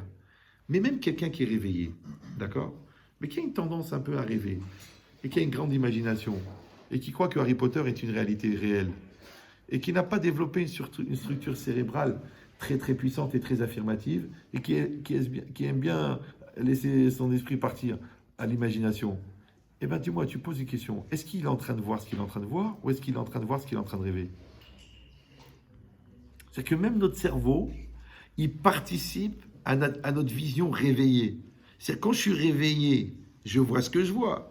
Mais je vous ai donné l'exemple de la fille qui est amoureuse, qui ne voit pas les défauts. Je vous ai donné l'exemple du mec à qui on lui dit, bon écoute, tu vas gagner 20 000 euros, du coup il ne se rend pas compte qu'il est en train de vivre une embrouille. Je te donne l'exemple de la personne qui est tellement en colère qu'elle n'arrive pas à voir les qualités de l'autre, qu'elle est tellement nerveux qu'il n'arrive pas à juger les caves de route. Donc toutes les formes d'aveuglement ne rendent pas aveugles. C'est juste qu'elles donnent une autre image de la réalité qu'ils ont devant eux. Mais qui c'est qui a fabriqué cette image puisqu'elle n'était pas là l'image? C'est le cerveau. C'est pour ça que c'est très intéressant au niveau des études zoologiques. Des fois, vous écoutez un couple, d'accord? Il vous parle d'un événement qui s'est passé le 24 mai 2018. Et chacun te raconte une histoire, mais c'est pas une interprétation. Il te raconte une autre histoire. Mais ça s'est pas du tout passé comme ça. Alors au début, tu dis, bon, ils exagèrent, mais après, tu vois qu'ils sont sérieux et qu'ils ont un cerveau les deux, d'accord? Et tu dis, mais alors, vous n'avez pas vécu la même réalité. Vous savez pourquoi? Premièrement, parce qu'on n'a pas tous le même logiciel de fabrication d'images. Deuxièmement, on n'a pas tous la même fonction imaginative. Troisièmement, on n'a pas tous le même niveau de maîtrise du taux de déformation de notre lecture. C'est pour ça que d'ailleurs, le médiateur, qu'est-ce qu'il fait? Il écoute une version, il écoute la deuxième version, il superpose des versions et il va trouver les troncs communs. Mais sinon, ça ne marchera jamais. Maintenant, s'il y a deux, ça fait deux lectures, ça fait deux réalités. Alors, à 4, ça fait 4 réalités. Vous suivez ou non? Parce que le père, il a vu une réalité, la mère, elle a vu une réalité, la fille, qui est pour être complexe, elle a vu une autre réalité, le fils, qu'on n'a rien à foutre, il a vu une autre réalité. Ça fait 4 réalités pour une seule réalité. Après, tu t'étonnes qu'on n'arrive pas à se mettre d'accord, on n'a pas du tout la même vision des choses, c'est pas du tout... j'ai besoin d'un autre angle de vue, un angle de vue, un point de vue, un point de vue. Vous suivez ou non? Quand elle vient, elle me dit, ouais, ma belle-mère, elle est interventionniste, elle rentre dans ma vie, elle est dirigiste, elle me demande la date du mikvé, t'as grossi tes trucs, tu donnes pas à manger à mon fils à cause de toi. Et moi, je vais la voir, je dis, écoutez, votre mère, votre belle-mère, en fait, je dis, alors, qu'est-ce que vous dites? Je n'en peux plus d'elle, et puis je prie pour qu'elle meure, qu'elle tombe dans l'escalier. Alors, je l'attrape, je dis, écoutez, je vais vous dire une chose. Venez, madame. Vous voyez, ça, c'est un papier d'un psychiatre. Vous voyez le nom, là? Oui, c'est ma belle-mère. Qu'est-ce qui est marqué ici? Diagnostic bipolaire, schizophrénie chronique. Donc en fait, elle est malade. Ah, il est malade? Oui. Mais alors, c'est pas de sa faute. Ah, c'est pas de sa faute. Oh là là, mais je vais prier pour elle. Oh, je vais allumer des veilleuses. Je crois pas, il y a 2 minutes, tu voulais qu'elle meure. Tu sais, on n'a rien fait. Hein. Je t'ai donné aucune explication. Qu'est-ce que j'ai fait? Écoute bien. Je t'ai changé ton point de vue. Ça va? C'est comme dans la Gemara. Il y a Rabbi Shimon et Rabbi Yehuda. Ils ne sont pas d'accord. Ils ont 2 points de vue. Dans la vérité, c'est quoi? C'est les deux. Parce que quand tu mets 2 caméras dans une pièce, tu auras une lecture beaucoup plus objective que quand tu en as une seule, puisque une seule, c'est un seul point de vue. Donc plus il y a de caméras, plus il y a de points de vue. Ce qu'ils appellent en français la recherche de l'objectivité par la pluralité des perceptions. Je sais, vous dites, comment il peut délirer tellement et parler tellement vite? Mais bon, c'est des fois induit par les qualités, d'accord? Donc si c'est ça, donc ça veut dire que, en fait, quand je suis réveillé, c'est une grosse question, c'est est-ce que quand je suis réveillé, je rêve? C'est ce qu'il dit le Passouk, Aïnou Keholmin. Ouais. Ben oui, parce que quand tu es jeune, tu rêves, après tu rentres dans la réalité, tu as une autre vision. Après, tes rêves de gosse, ils deviennent des ambitions d'adulte. Après, tu vois l'usine, alors qu'il y a un terrain vague. Maintenant, tu as fait apparaître l'usine. Elle est là, tu l'as créée. Après, tu construis ta maison. Il n'y avait rien, il y avait un terrain vague. On dit en français, réaliser le rêve. Mais ce que tu réalises, c'est un truc que tu avais dans la tête d'abord. Parce que le diapo, si vous prenez une photo avec un appareil photo et vous bougez, donc l'image est floue. Après, vous prenez le diapo, qui est fait à partir de l'image, et vous le mettez dans un projecteur. Est-ce qu'en réglant l'objectif, vous pouvez rendre l'image nette? Oui ou non? Non, elle sera nettement floue. Donc en fait, vous avez compris que le projecteur, c'est la personne, le diapo, c'est le projet, l'écran, c'est la vie. L'objectif, c'est le moyen d'expression. Maintenant, si ton projet est flou, ce qui apparaît sur l'écran, donc dans ta vie, ça peut être que flou, puisque c'est la projection de ce que tu contiens. Donc au lieu de dire c'est la inara, c'est la conjoncture qui est mauvaise, tu devrais te demander d'abord si ton projet à toi, il est net. Maintenant, il y a plein de gens qui se lancent dans le flou en espérant que la réalité va rendre nette la situation. Vous savez ou non? Dis, écoute, c'est pas grave, je commande le produit, on réfléchit plus tard. Je l'épouse et on verra si ça marche. Je la mets enceinte et après on verra si je veux garder le bébé. Mais t'es un malade, toi. T'es un malade. T'as pris la photo, t'as pris le diapo, t'as parlé, tu t'es engagé, t'as donné ta parole, t'as emprunté les 100 000 euros. C'est du réel. Et après, au moment de rembourser, tu t'interroges sur la mytho que le mec il a inventé, que tu lui as emprunté l'argent. Mais c'est qui est mytho? C'est toi ou c'est lui? Et le harcèlement qui t'appelle tous les jours pour te laisser des messages pour récupérer l'argent. Mais t'es un malade. Donc la question elle est, est-ce que toi, tu étais normal quand tu as emprunté et tu es devenu fou au moment du remboursement, ou en fait tu es fou depuis le départ, et l'autre il a cru que tu étais normal, c'est pour ça qu'il t'a prêté. Mais dans cette réalité de l'emprunt, peut-être que tu l'as vécu comme un rêve. Vous me suivez ou non? Comme l'autre, il s'est marié comme dans un rêve. Moi, des fois, j'ai des gens, bon, ils viennent pour divorcer. Je dis, mais on ne peut pas se marier comme des imbéciles et divorcer comme des idiots. Il faut bien qu'à un moment, il y ait de l'intelligence. Ah, mais je n'ai pas réfléchi, toi, je vois, tout le monde m'a dit, ça, puis j'aimais pas, ouais, ça va venir, c'est pas venu. Arrête. Attends, comment ils sont nés les enfants par Wi-Fi? C'est que juste toi, tu es dans une logique de prétexte. D'accord? Mais le prétexte, c'est quoi? C'est ce qui n'est pas raisonnable. Le raisonnable, c'est l'intellect actif. Donc, quand tu es dans le prétexte, c'est que tu as éteint l'intellect actif. Donc, tu as choisi de rêver. Quand tu as choisi de rêver, ne viens pas te plaindre de ce que tu trouves. Pourquoi? Parce que c'est quoi un cauchemar? C'est un rêve qui a mal tourné. Après, tu dis, ma vie est un cauchemar. Mais c'est toi qui as choisi de rêver. Donc, quand tu assumes, ça devient un rêve, même quand c'est un cauchemar. Et quand tu n'assumes pas, ça devient un cauchemar, même quand c'est un rêve.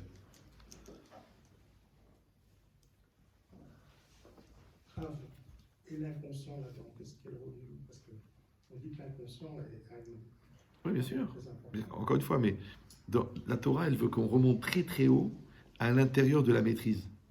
Donc la maîtrise du conscient, la maîtrise de l'inconscient. Maintenant, comment on appelle l'inconscient dans la Torah? On appelle le Teva. Maintenant, quand ta nature, elle est inscrite maintenant dans ta manière de penser, il n'y a plus d'inconscient. Je donne un exemple, un truc qui est violent, mais c'est pas grave. J'ai dit que toute la avoda d'un homme, c'est de faire que sa connaissance devienne une nature. Maintenant, quand je dis que c'est une nature, c'est pas genre un comportement, une manière de penser. Non, une nature, ta nature. C'est-à-dire que normalement, quand tu as bien fait de toutes tes forces la mitzvah de cache-route, tu n'es pas compatible avec le taref. Vous me suivez ou non? Quand tu as fait 100% la mitzvah de Shabbat, tu n'es pas compatible avec le Chilul Shabbat. Comme j'ai raconté plusieurs fois, la mère de ma mère, et elle avait une Yirat Shamim extraordinaire. Elle était sur son lit de mort. Elle était dans le coma. C'était un Shabbat. Et il y a une cousine là-bas, un peu pas religieuse. Elle a fait chauffer de l'eau. Elle lui a mis dans la bouche le Shabbat. Maintenant, dans le coma. Et dans le coma, elle a dit Shupt, Shupt, Shupt. C'est Shabbat. Ça veut dire comment tu m'as mis de l'eau chaude qui a été chauffée Shabbat dans la bouche, mais dans le coma. L'autre, il est réveillé, en pleine forme. Il a 23 ans. Il prend sa cigarette, il l'allume samedi. Ouais, il l'allume Shabbat en chantant Veshameru, Béné Israël, est un Shabbat. La Asot, il se prépare pour la semaine. La Asot est un Shabbat, et Dorotam. Donc, qui c'est qui est dans le coma? L'autre dans le coma, elle sent qu'on. Pourquoi? Parce qu'elle a tellement intégré le Shabbat que même inconsciente, elle sait que c'est Shabbat. Vous me suivez ou non? Le Rav de Brisk. Un jour, il a eu un problème. Il va emmener à l'hôpital. Et ses enfants, ils n'ont pas eu le temps d'arriver. Son chamash, il n'était pas là. Comme il était en danger, ils ont voulu lui faire une transfusion. Ils ont transfusé, ça ne marche pas. Il arrive là-bas, les enfants, ils arrivent à l'hôpital. Il dit, écoutez, on a un problème avec votre père. Il va mourir si on ne le transfuse pas. On n'arrive pas à le transfuser. Il a dit, mais qu'est-ce qui se passe? Il dit, on met la transfusion. Le gars, il a dit, écoutez, je suis médecin. Ça fait 25 ans que je fais des transfusions. J'ai jamais vu ça. Que le sang, il ne rentre pas. Alors l'autre, il a dit, mais d'où il vient ce sang? Il dit, c'est des pochettes qu'on a, là. C'est du sang de non-juifs. Il dit, mais vous croyez que du sang de non-juifs, il va rentrer dans le corps du Rav de Brisk, qui a dam ou un nefesh? Tu vas dire, oui, mais tous les autres, le sang, il rentre.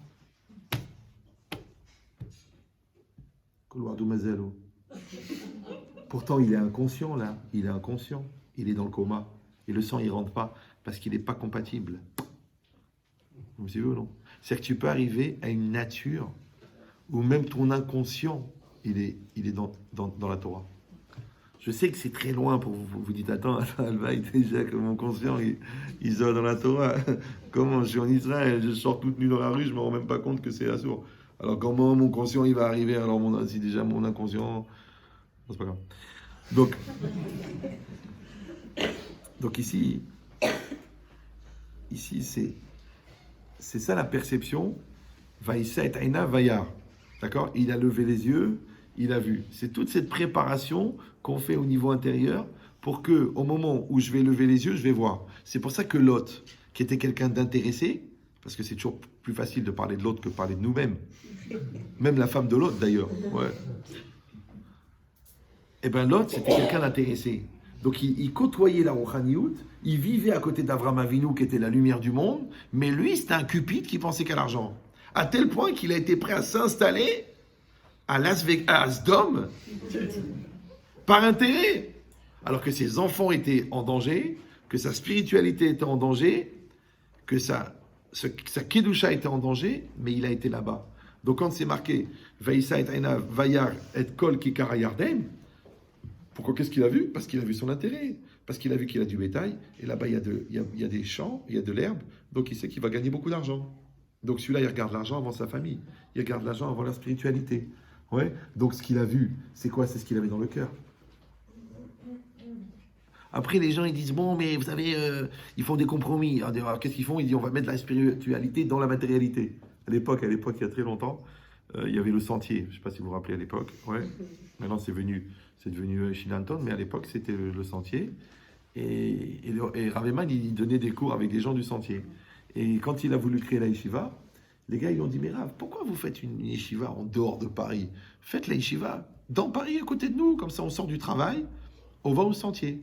Mais au sentier, ce qui est intéressant, c'est qu'il y avait aussi les prostituées, si vous vous rappelez. Bah oui, parce qu'ils vendaient des vêtements, il fallait bien que quelqu'un les porte. D'accord. Donc, alors, le Rav, il leur a dit, oui, c'est bien. Comme ça, vous avez la Parnassa, la Touma et la Kedusha au même endroit. Vous me suivez ou non? L'autre, il veut la cache-route à Las Vegas. Il veut la shrita de Rav Marpoul en Thaïlande. Justement là où on distribue la viande. Il dit c'est le contraire. Avec Golé les Makom Torah. Maintenant ça c'est quoi? C'est ce qu'il a fait l'autre. L'autre il a dit écoute, moi je vais à Sdom et c'est pour ramener les gens à la Torah. Hein. Moi je vais être le juge de Sdom, je vais être le Dayan, je vais apprendre la Rouhaniout là-bas. Il dit cette logique là, qu'en fait il a vu ce qu'il voulait voir. Oui, c'est pareil. Maintenant, le contraire. Eliezer, lui, il veut trouver une femme pour le fils de son maître. D'accord? Il lève les yeux, il voit Rivka. Avraham Avinu, il veut trouver une solution, parce que le bon Dieu, il a dit ne tue pas ton fils. Il lève les yeux, il voit un bélier. Vous me suivez ou... J'arrive. Mais... Ils sont nerveux, hein. Donc, non, je ne sais pas s'il veut me dire que le cours est trop long, mais non, j'ai presque fini. Je vois qu'il y en a qui prient pour que je m'étouffe, mais j'ai presque fini. Donc, quand c'est marqué Vayar, Vaïssa et Enav, Vayar est à Makom Mirachok. Vous savez, Abraham, il est en train de marcher pour aller pour faire la Keda, le sacrifice, et Vayar est à Makom Mirachok. Il a vu que l'endroit était loin. Maintenant, le Midrash là-bas, il dit que c'est pas l'endroit, le Makom, c'est Hachem. Makom, c'est quoi Makom? C'est Akadosh Baruch Hu. Makom Baruch Hu. Hachem, il s'appelle Makom. Donc, quand c'est marqué Vayar et à Makom Mirachok, il a vu que Dieu s'est éloigné de lui. De là, il apprend des commentaires, un truc extraordinaire.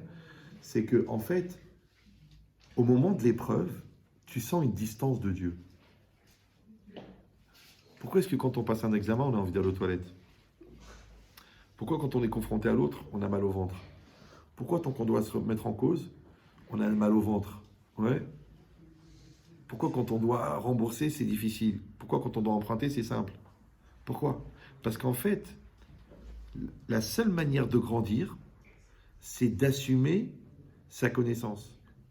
Mais pour assumer la connaissance, il faut que tu le fasses sans l'aide de Dieu. Parce que si tu le fais avec l'aide de Dieu, c'est Dieu qui assume, donc toi tu ne grandis pas. Donc Hachem, il est avec toi avant l'épreuve, il est avec toi après l'épreuve. Mais au moment de l'épreuve, il te quitte. C'est ça le ressenti angoissant de l'épreuve. Maintenant, pourquoi c'est comme ça? Parce que si Hachem, il est avec toi au moment de l'épreuve, tu ne peux pas grandir. Alors moi, je donne toujours l'exemple de la fille qui va apprendre à faire du vélo. Elle dit, papa, tu m'apprends à faire du vélo. Elle dit, ok, mon fils, je t'apprends à faire du vélo. Alors qu'est-ce qu'il fait? La fille, elle s'assoit sur le vélo. Le père, il tient le vélo par la selle et il met la main sur l'épaule de la fille. Papa, tu me lâches pas, hein. J'ai peur, hein. Je vais tomber, je vais m'égratigner, je vais me faire mal aux mains, je vais me faire mal, j'ai très peur. Ma fille, je suis ton père, je vais te lâcher, mais t'es folle. Allez, vas-y, pédale, pédale. Donc elle pédale, elle pédale, elle pédale. Et le père, il court à côté, d'accord? Donc il court, il court, il court.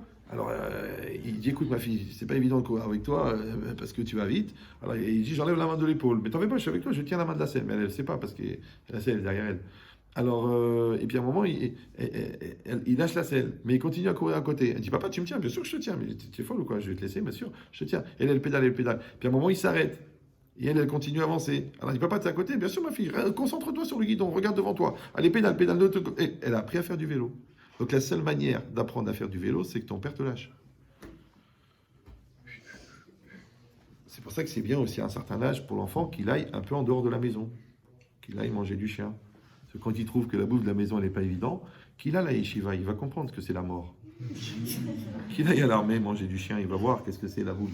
Il va revenir, il va lécher l'assiette, il va dire maman, la dafina. Moi je me rappelle de quand on est rentré à la yeshiva, ma mère elle a une dafina. Olamaba, c'est-à-dire tu vois les malachim au-dessus. Ouais. Quand on a été à la yeshiva qui nous a donné du poulet fondu dans des patates pourries avec des haricots qui flottent, moi j'étais sûr que c'était un homicide volontaire.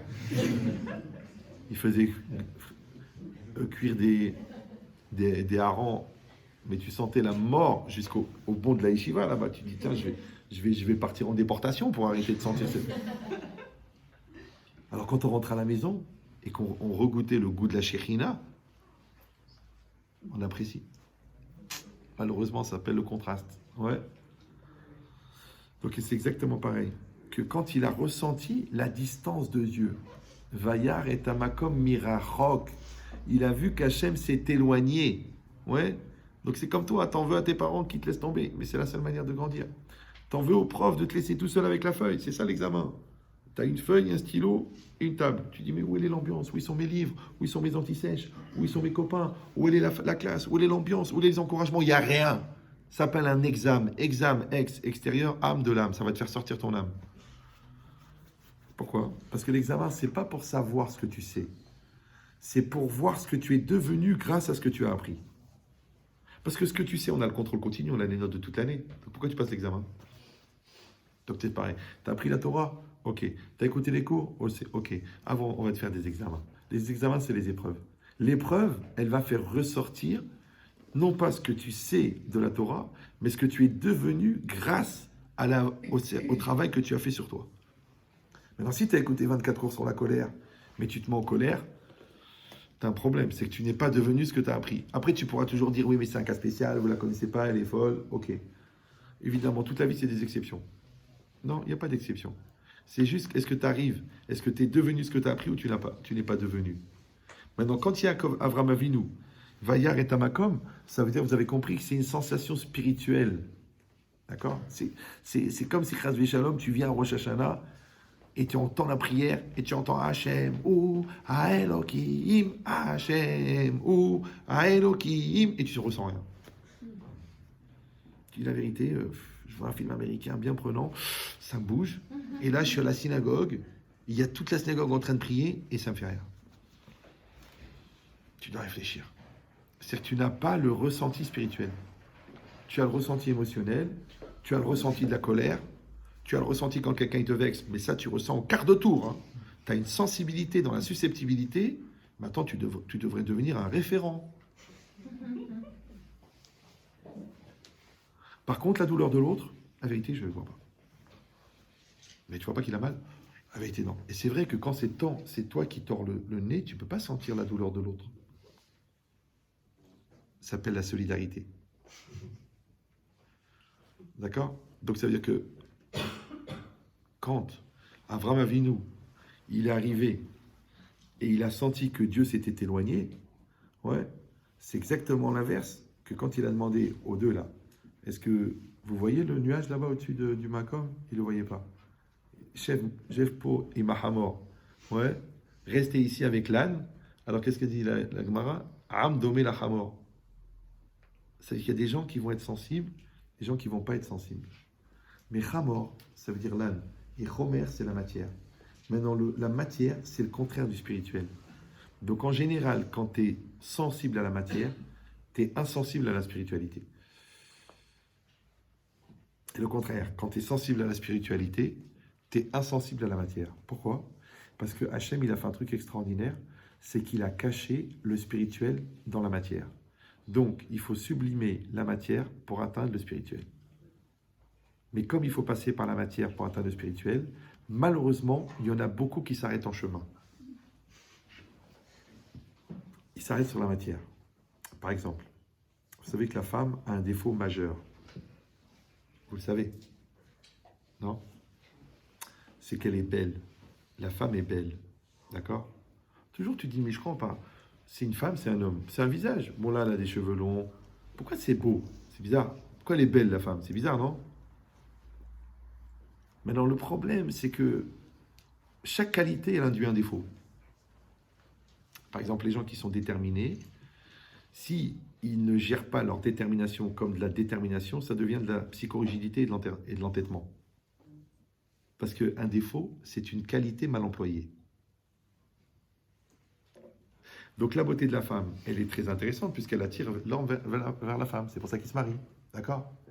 Mais le problème, c'est qu'elle est belle sur son extériorité.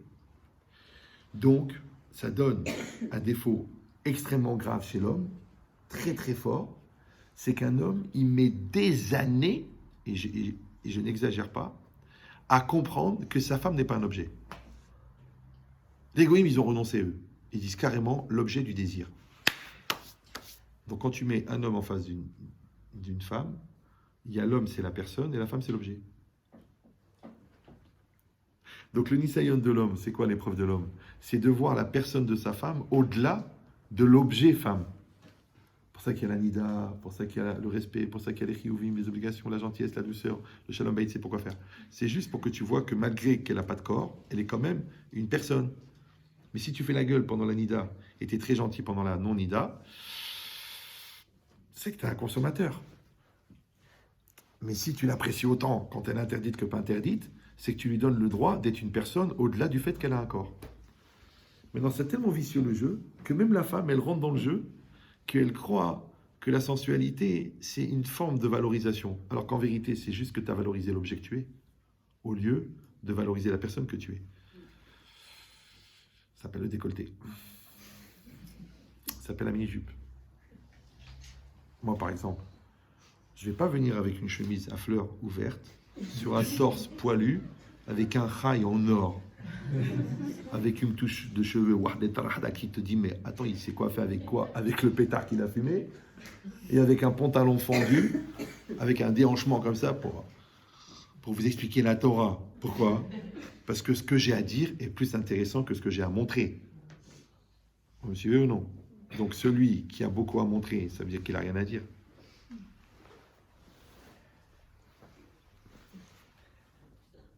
Donc en fait, la pudeur, c'est le droit à l'intériorité. Donc la non-pudeur, c'est le renoncement à l'intériorité. C'est pour ça que dans la pudeur, ça concerne autant les hommes que les femmes. Hein. Tout le monde est axé sur la pudeur des femmes parce qu'elles sont toujours à découvert. Mais en vérité, c'est faux. Les hommes aussi doivent être très très pudiques. Vous savez que Baba Saleh, vous savez comment il allait, Baba Saleh, au migré? Vous savez comment il allait? Il avait une djellaba. Il était nu en dessous de la djellaba. Il allait au mikvé, il se mettait au-dessus de l'eau. Il soulevait la djellaba au fur et à mesure qu'il rentrait dans l'eau. Il posait la djellaba, il se trempait, il ressortait, mettait la djellaba. Tu dis, attends, je comprends pas, Baba Saleh, on est dans un mikvé. Tout le monde est tout nu. Tu ne peux pas avoir les révélations de la Torah cachées si ton être à toi, il est dévoilé. C'est que si toi, tu es lié à l'extériorité, tu ne peux pas avoir l'intériorité. Maintenant, lui, même son corps, il n'est pas dévoilé. C'est pour ça que les Mekoubalim, ils ne veulent pas qu'on les prenne en photo. C'est pour ça que c'est très rare de trouver des photos des gens qui étaient très spirituels. Pourquoi? Parce que l'image, c'est ce que tu es. C'est pour ça qu'aujourd'hui, le Rav Tzadok HaKohen, il dit que le tikkun de la 4e galoute, c'est-à-dire laquelle on est, c'est la parole et l'image. Aujourd'hui, on élit, on vend et on développe des produits avec la parole. Ça s'appelle la communication. Et le design. Donc les gens sont très très attachés à leur image et pas tellement à l'intériorité. C'est pour ça qu'on vend tellement d'antidépresseurs. 99% des liens avec la débauche se font par les yeux, sur ce que les gens voient sur Internet, beaucoup plus que la sexualité vécue. Donc les gens n'ont même plus besoin. Même les sensations et les excitations, ils se font sur des jeux virtuels. Ils n'ont même plus besoin d'aller à la guerre ou d'aller traverser la jungle pour avoir des sensations. Parce que le mec, il a perdu 22 kilos en jouant à un jeu vidéo.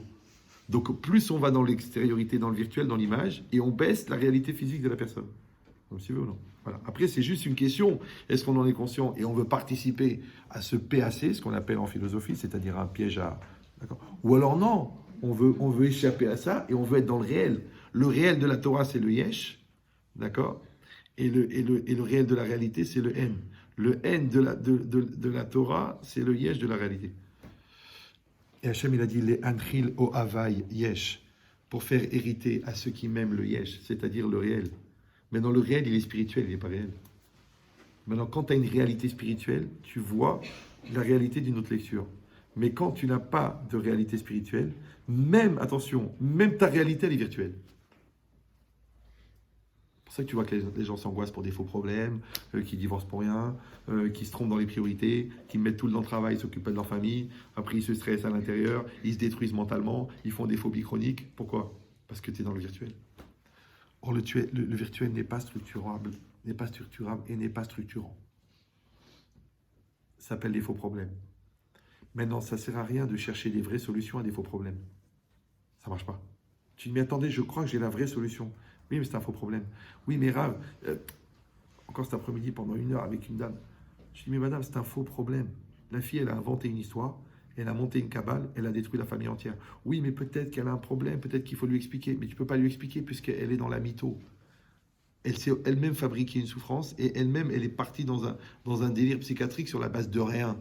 Et moi, la fille, je l'ai interrogée pendant 4 heures et il ne s'est rien passé. Seulement, elle s'est fabriqué un truc. Et vous, par solidarité avec les gens qui sont victimes, parce qu'on écoute toujours la victime, mais la victime, quand elle est vraie, tu as raison, il faut aider, ça s'appelle solidaire. Mais quand la victime, elle est mytho, et que tu vas détruire une famille entière sur la base d'un mytho, donc les gens, ils ne peuvent pas se défendre contre un mytho, puisque le mytho, il te dira toujours, de toute façon, ouais, tu ne me comprends pas. Mais comment il va te comprendre? C'est parce que lui-même ne se comprend pas.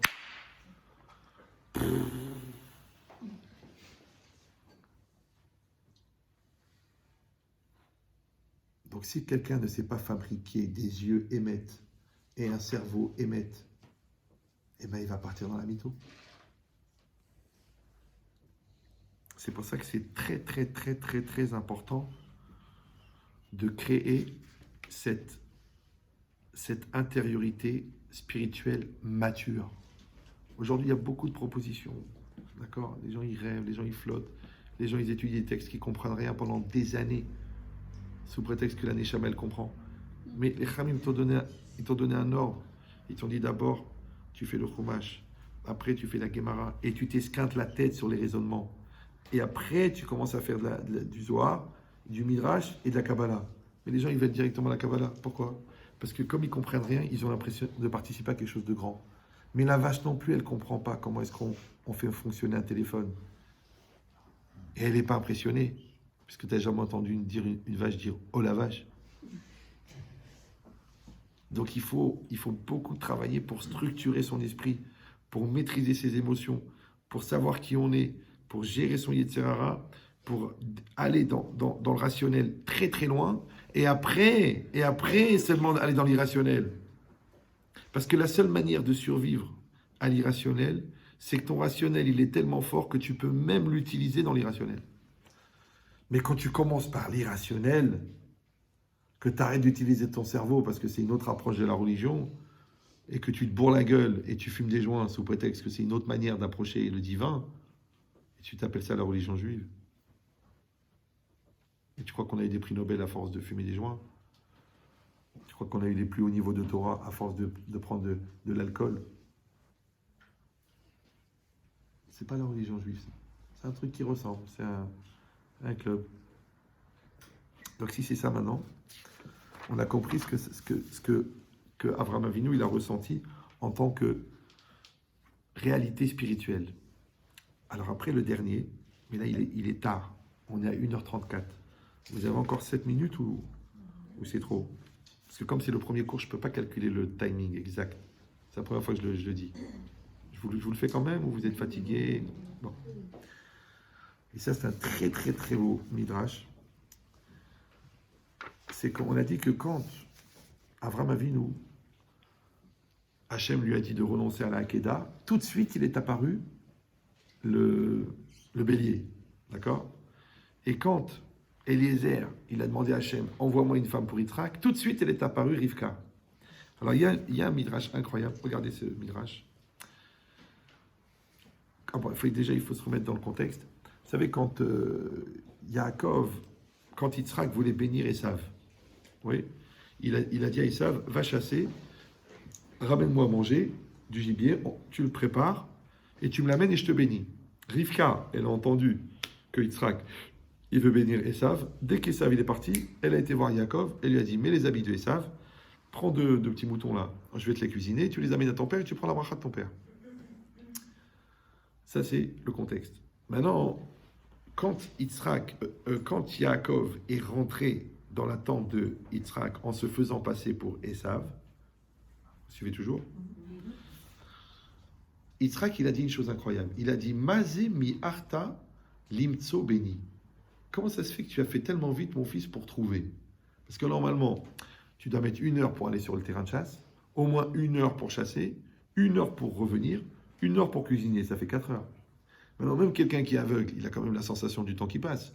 Et là, il voit qu'en 1 heure, Esav, d'après lui, il est revenu. Donc, il a commencé à se demander si c'était vraiment Esav. Ça va toujours?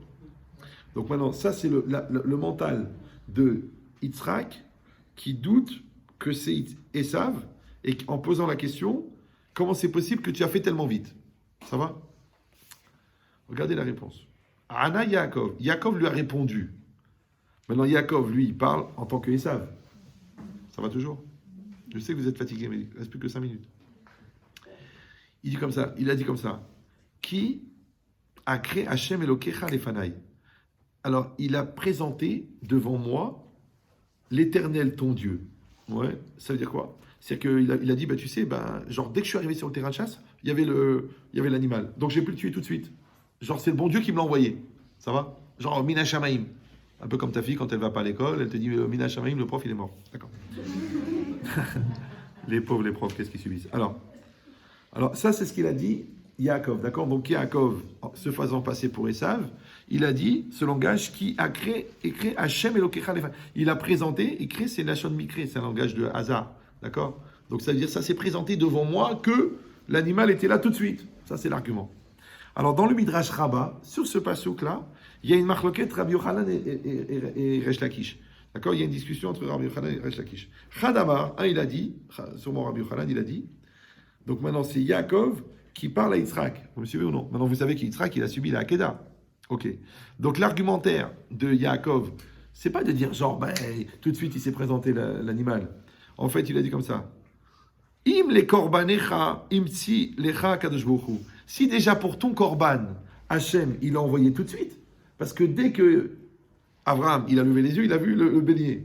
Donc, il a dit, alors donc, Yaakov, qui se fait passer pour Esav, il dit à Yitzhak, regarde, quand il s'agit de te donner une capara tout de suite, il est venu le bélier. De la même manière, quand il a fallu te donner à manger, tout de suite, il est venu le gibier. Vous me suivez? D'accord. On dit pourquoi? Comment tu vois que le korban il est venu tout de suite? Parce que chez Neymar, Vaïssa, Avram et Aïna, Vaïa, Veinaïl. Il a levé les yeux à Avram et il a vu, et voici qu'il y avait un bélier. Ok, donc ça veut dire, ça s'appelle en français l'instantanéité. Tac, t'as besoin? C'est là. Ok. Les ma'achalcha, alors à plus forte raison pour te nourrir, que le gibier va venir vite. Donc vous avez compris, c'est le raisonnement que le soi-disant Esav, il tient à Yitzhak de lui expliquer de la même manière que ta capara elle est venue tout de suite, c'est normal que ta nourriture, à plus forte raison, ta nourriture elle va venir tout de suite parce que la nourriture c'est moins important que la capara. Ok. Et Resh Lakish, non, il dit autre chose. Il dit comme ça. Im les ivugecha, im tsilecha. D'accord. Donc, toujours encore une fois, Esav, Yaakov, en tant qu'Esav qui parle à Yitzhak, il dit, mais rappelle-toi Yitzhak, quand il a fallu te trouver une femme, ouais, Eliezer, qu'est-ce qu'il a fait? Il a dit, il a levé les yeux au ciel, il a dit, la première femme qui se présente, elle est pour Yitzhak. Et qu'est-ce qui s'est passé? Elle est arrivée Rivka. Il a dit, si pour ton zivouk, si pour ton mariage, Hachem, il l'a envoyé tout de suite, Dirtiv, c'est marqué, Akrena lefanai ayom. Eliezer, il a dit, allez, présente-moi. Maintenant, aujourd'hui, la femme. Et la femme, elle est arrivée. Il dit les malcha, alors pour ta nourriture, à plus forte raison que ça va arriver tout de suite. Maintenant, venez, on réfléchit. Ma'achal, c'est quoi? La nourriture, c'est la parnassa. La femme, c'est quoi? Ben, c'est la postérité. C'est ton zivoug. Ouais. Et comment ça s'appelle? Et la kapara, ben, c'est la vie, parce que tu es vivant seulement parce qu'il y a la kapara. Donc maintenant, comment on appelle la vie? Chayé. Comment on appelle la postérité? Béné. Et comment on appelle la parnassa? Maisonné. Béné, chayé ou maisonné. En fait, c'est les trois axes de la vie d'un homme. Maintenant, le raisonnement, il est que tu vois, les trois réalités, elles sont arrivées sur place, tout de suite. Tout ce que tu as besoin, c'est venu. Maintenant, c'est ça que je voulais mettre l'accent, et après, je vous laisse tranquille. C'est que, ici, la Torah, elle a donné un enseignement extraordinaire. C'est que la vie, c'est une proposition. Vous croyez en Dieu, non? Oui, non? Voilà. C'est quoi la croyance? Je l'ai mis un million de fois, mais je le redis encore une fois. La croyance, c'est d'accepter que la réalité qui est en face de moi est adaptée à moi. Ça veut dire que je ne dois pas avoir de doute, ce qu'on appelle la émouna et le bitachon, la croyance et la confiance, que la réalité qui est devant moi, elle est pour moi. Par exemple, moi je suis là, d'accord? Moi je suis ma'amine que le bon Dieu, il avait préparé ça depuis des milliers d'années que je devais être là. Vous êtes là. Vous auriez pu être à la télé, il aurait pu avoir un mariage, une bar mitzvah, vous auriez pu être au mikvé. Il y avait un million de raisons de ne pas être là, mais vous êtes là. Maintenant, moi, je suis une proposition pour vous. Vous êtes une proposition pour moi. Moi, vous m'avez donné l'occasion d'écrire un nouveau cours. Je suis très content. Le stress que vous m'avez créé par le fait qu'il y avait un cours et que moi, je ne voulais pas faire un ancien, du coup, j'en ai fait un nouveau. C'est bon pour moi, je suis milliardaire. Vous avez écouté un cours. Vous pouvez dire, bon, c'est sympathique, c'était rigolo. Pas très marrant ce soir. Mais bon, un peu profond. Ouais. C'est vous qui décidez qu'est-ce que vous allez faire avec. Maintenant, dans le rapport qu'on a avec la réalité, quand vous savez que la réalité, en fin de compte, c'est quoi? C'est le relief de Dieu. Et que les mouvements dans la réalité, ça s'appelle l'ashgacha, ça s'appelle l'intervention divine. Donc moi, le rapport que j'ai avec la réalité, c'est comme si, entre moi et Dieu, il y a la réalité. Maintenant, cette réalité, elle est 50% ce que je perçois, 50% ce que Dieu me montre. Ou dans l'inverse, vous pouvez prendre dans l'inverse, d'accord? Maintenant, la proposition qu'Hachem me fait. Aujourd'hui, on te dit, tiens, j'ai trouvé quelqu'un pour ta fille. Ou on vient, on te dit, tiens, en fait, la banque, elle a appelé, t'es planté de 100 000. Ou, tiens, ton action, elle a baissé. Ou alors, il y a une fissure qui est apparue sur le mur de la maison. Ou alors, il y a une tache bizarre sur le poumon. Ou alors, ton fils, au Hachem, maintenant, il a réussi son examen. Tout ça, ce sont des propositions que la vie va te faire. Donc, ce sont les messages que Dieu t'envoie. Maintenant, lui, Dieu, attention, il fait ce qu'il veut, où il veut, quand il veut. Donc, le bon Dieu n'a pas de problème de ce que moi j'appelle l'instantanéité. D'accord? C'est que si Hachem, comme il t'a envoyé un problème, il peut t'envoyer une solution, ça peut se faire en 3 secondes. Il y a toujours des millions de miracles où le bon Dieu, il te montre qu'il fait ce qu'il veut, où il veut, quand il veut. Ouais, que tu es au bout du truc et tu n'as aucune solution. Et la personne qui rentre, que tu as rencontré dans le train, et te donne la solution. Tu dis, c'est pas possible. Il y a une dame qui m'a raconté là. Je vous la raconte juste, pas pour moi, hein, parce que je la trouve jolie. Elle me téléphone, écoutez, je veux absolument que vous fassiez un cours chez moi. Parce que vous savez, depuis des années, je vous écoute et tout. Elle me dit, mais je vais vous raconter comment j'ai commencé à vous écouter. Moi, je ne vous connaissais pas et tout ça. Et j'étais pas bien du tout. J'étais très, très affaibli au niveau psychologique. J'étais en dépression depuis des années. J'ai pris beaucoup de médicaments. Bon. Et puis, je m'en sortais pas. Et un jour, j'ai dit, maman, j'en ai marre. Je vais essayer autre chose. Je vais avoir une autre approche. Quelqu'un m'a parlé de Ben Chetri. Il m'a dit, j'ai été sur Internet, j'ai cherché. Écoutez bien, cette histoire, elle est incroyable. Et j'ai dit, je vois la liste des cours.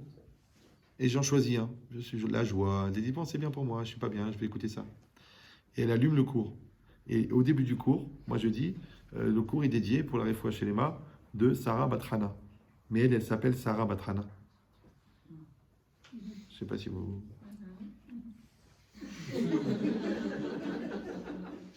Vous comprenez ou non? C'est pas qu'elle m'a dit, c'est pas qu'elle m'a appelé pour me dire, je vous en prie, faites un cours pour ma santé. Et qu'après elle regarde le cours qui parle d'elle. Le cours il parle d'une autre Sarah Batrana. Et sur plus de 450 vidéos, elle tombe sur la vidéo qui lui dit le cours est dédié à. Non, c'est pas pour moi, c'est pas échange, je vais m'acheter une djellaba, je vais vous demander des appels. Non, c'est rien que de voir les clins d'œil d'Hachem.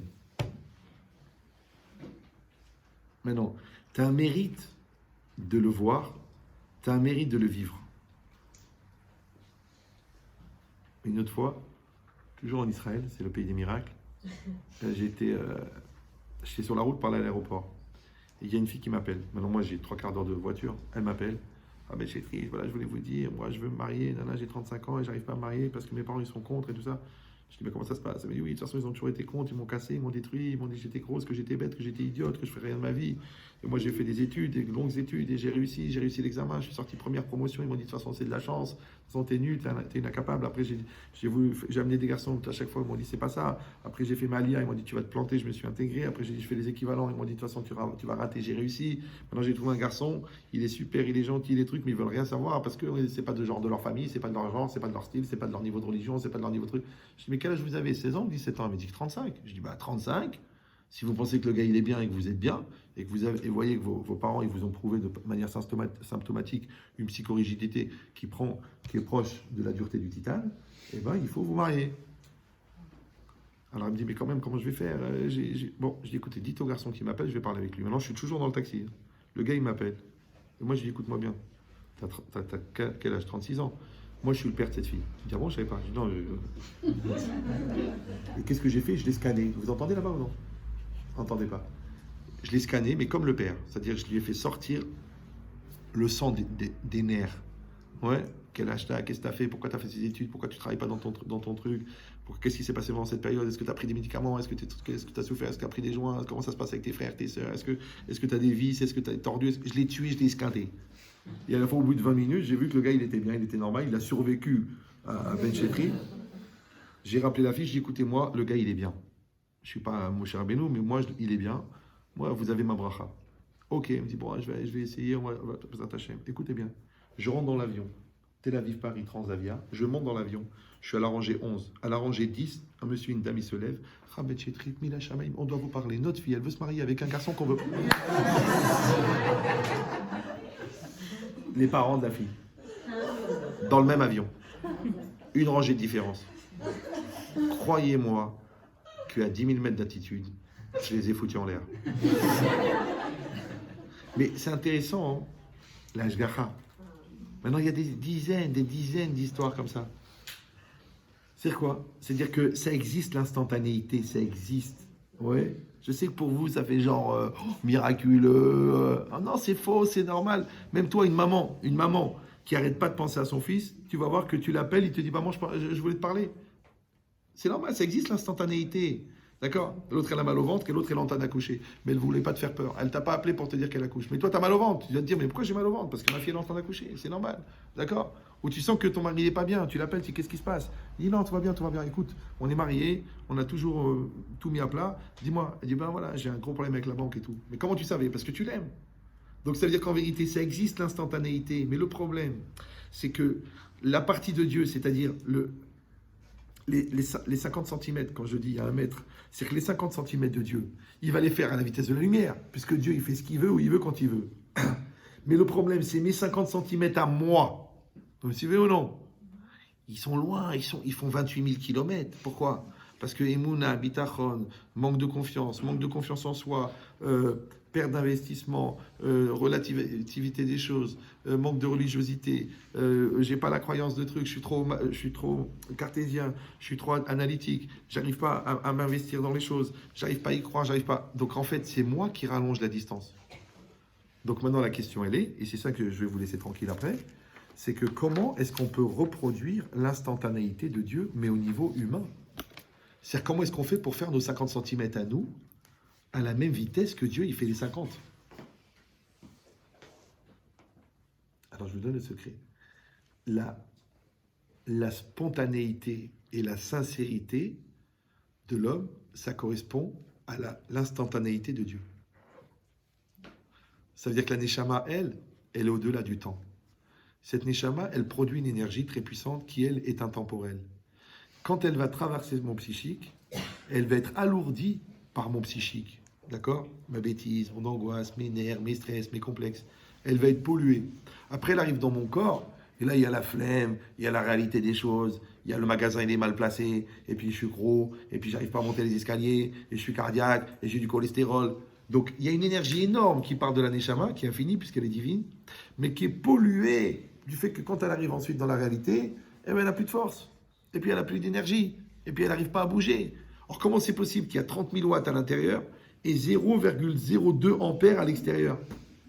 Alors, je rappelle que 0,02 ampères, c'est l'intensité électrique qu'il faut pour faire fonctionner un voyant lumineux sur une chaîne IFI. Ou sur une machine à laver. Vous savez, quand vous allumez la machine à laver, il y a un petit voyant qui s'allume. C'est 0,02 ampères. C'est-à-dire, en termes techniques, ça s'appelle REH. C'est rien. Mais comment c'est possible qu'il y a 30 000 watts de l'autre côté et 0,02? Imagine la déperdition dans le cheminement.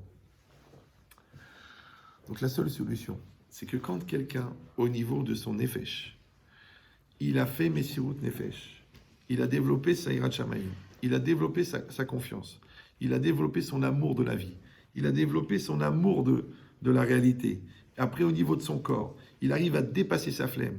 Il attrape cette maladie qu'on appelle l'arfifout.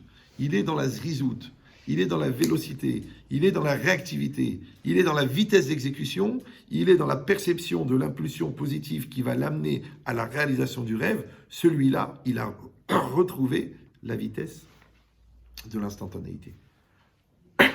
Donc en fait, la vitesse, c'est un rapport entre la matière et le temps. C'est pour ça qu'on dit kilomètre, heure. Le kilomètre, c'est de la matière, c'est de la terre, et l'heure, c'est du temps. La vitesse, c'est un rapport entre la matière et le temps. Ça va? Maintenant, pourquoi la voiture, elle va moins vite que le train? Vous savez pourquoi? Parce que le goudron et les pneus, ils ont plus de frottement que le métal de la roue du train et le métal du rail. Pourquoi l'avion, il va plus vite que le train? Parce qu'il y a juste le frottement de l'air.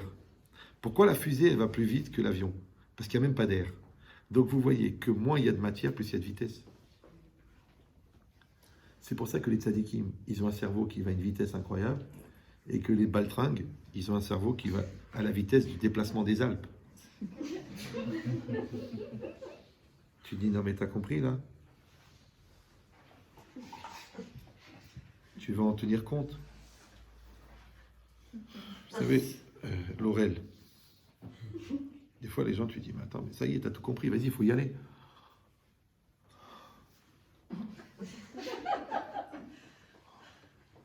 Le mec, il est en chidour. Il me dit, écoutez, Rav, elle est gentille, elle est extraordinaire, elle est religieuse, elle est belle, elle est généreuse, elle est ingénieure informatique, ses parents sont bourrés, ceux qui n'enlèvent rien. Ouais. Elle est impliquée, elle est tendre, elle est compréhensive. Je dis, alors, qu'est-ce qui est quoi le problème? Ben, vas-y, marie-toi. Et si c'est pas elle? Je dis, mais je vais la prendre pour mon fils, Yarma. C'est le mec qui a tout. Ils ont tout pour être heureux, blata. Genre, monsieur, il gère. En fait, il digère. Parce qu'il faut y aller. Hop, c'est bon. Ouais. On t'a dit, voilà. Immeuble Saint-Mandé, 4 étages, en façade, sur la rue, 950 000 euros. Moi, on me l'a dit à moi. Le mec, il m'a dit ça. Rav, vous m'a proposé, qu'est-ce que vous en pensez? Est-ce que c'est bien pour moi? Je dis, attends. Tu l'as entendu quand l'histoire? Il y a une semaine. Je dis, mais tu l'as acheté, j'espère. Il m'a dit, non, je voulais savoir si Mina Shamaïm, mais quel Mina Shamaïm, Gabriel, à Saint-Mandé, un immeuble en façade, 4 étages, ça coûte 1 million d'euros par étage. Même le terrain, il coûte 3 millions d'euros. Tu l'as pas acheté à 950 000? Mais j'ai eu peur, c'était une caramboube, c'était une embrouille. Mais non, c'était un cadeau de Dieu. Même si on prête à ta sœur, à ta mère, même tu donnes un rein de ton frère, mais achète-le. Ah, mais je pensais, j'ai... Parce que tu n'avais pas les cochotes pour le faire. C'est dit en hébreu les cochotes, non? Je sais que ça vous rappelle quelqu'un, mais... D'accord? Donc c'est ça l'idée. C'est de dire qu'à un moment, il faut y aller. Comment ça s'appelle? Ça s'appelle l'instantanéité. Ça s'appelle la spontanéité. Ça s'appelle la sincérité. Maintenant, la chance qu'on a, c'est que le monde et la matière sont extrêmement compacts. Mais le monde intérieur et la spiritualité sont extrêmement volatiles. Donc si toi, ta référence, elle est à l'intérieur, donc tu es dans le non-temps, donc ça va très vite. Mais si ta référence, elle est dans l'extérieur, donc tu es dans le blata, le relou, le balourd, la baleine échouée, l'avion qui s'est posé. Il fait un gars, il m'appelle, il me dit, Rabbi Chetri, je dis, écoute-moi bien. T'en as parlé à ta femme? Il m'a dit non. T'as pas encore posé le problème. Il dit non, je l'ai pas posé. Alors je vais t'expliquer une chose. Un avion, quand il est en l'air, il pèse 260 tonnes. Quand tu veux le déplacer, tu fais comme ça, il bouge. Mais l'avion, quand il est posé, c'est très dur de le faire bouger. Il faut le tirer, parce qu'on peut même pas utiliser les réacteurs. Il n'y a pas de marche arrière, comme chez les Marocains. D'accord? Donc ça veut dire quoi? Donc je lui ai dit, écoute-moi bien. Tant que le problème n'est pas posé, change de cap.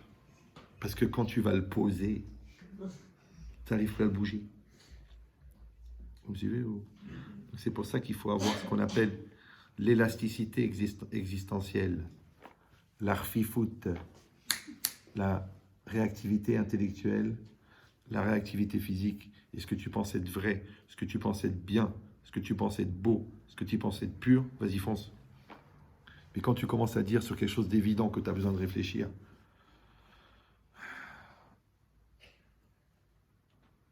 c'est qu'en vérité, tu es intéressé par l'immobilisme. C'est d'ailleurs pour ça que tu es dans l'immobilier. D'accord? Allez, Chazak ou Baruch. Donc on rappelle que le cours est dédié pour la Refoua Shelema de Laurence Simcha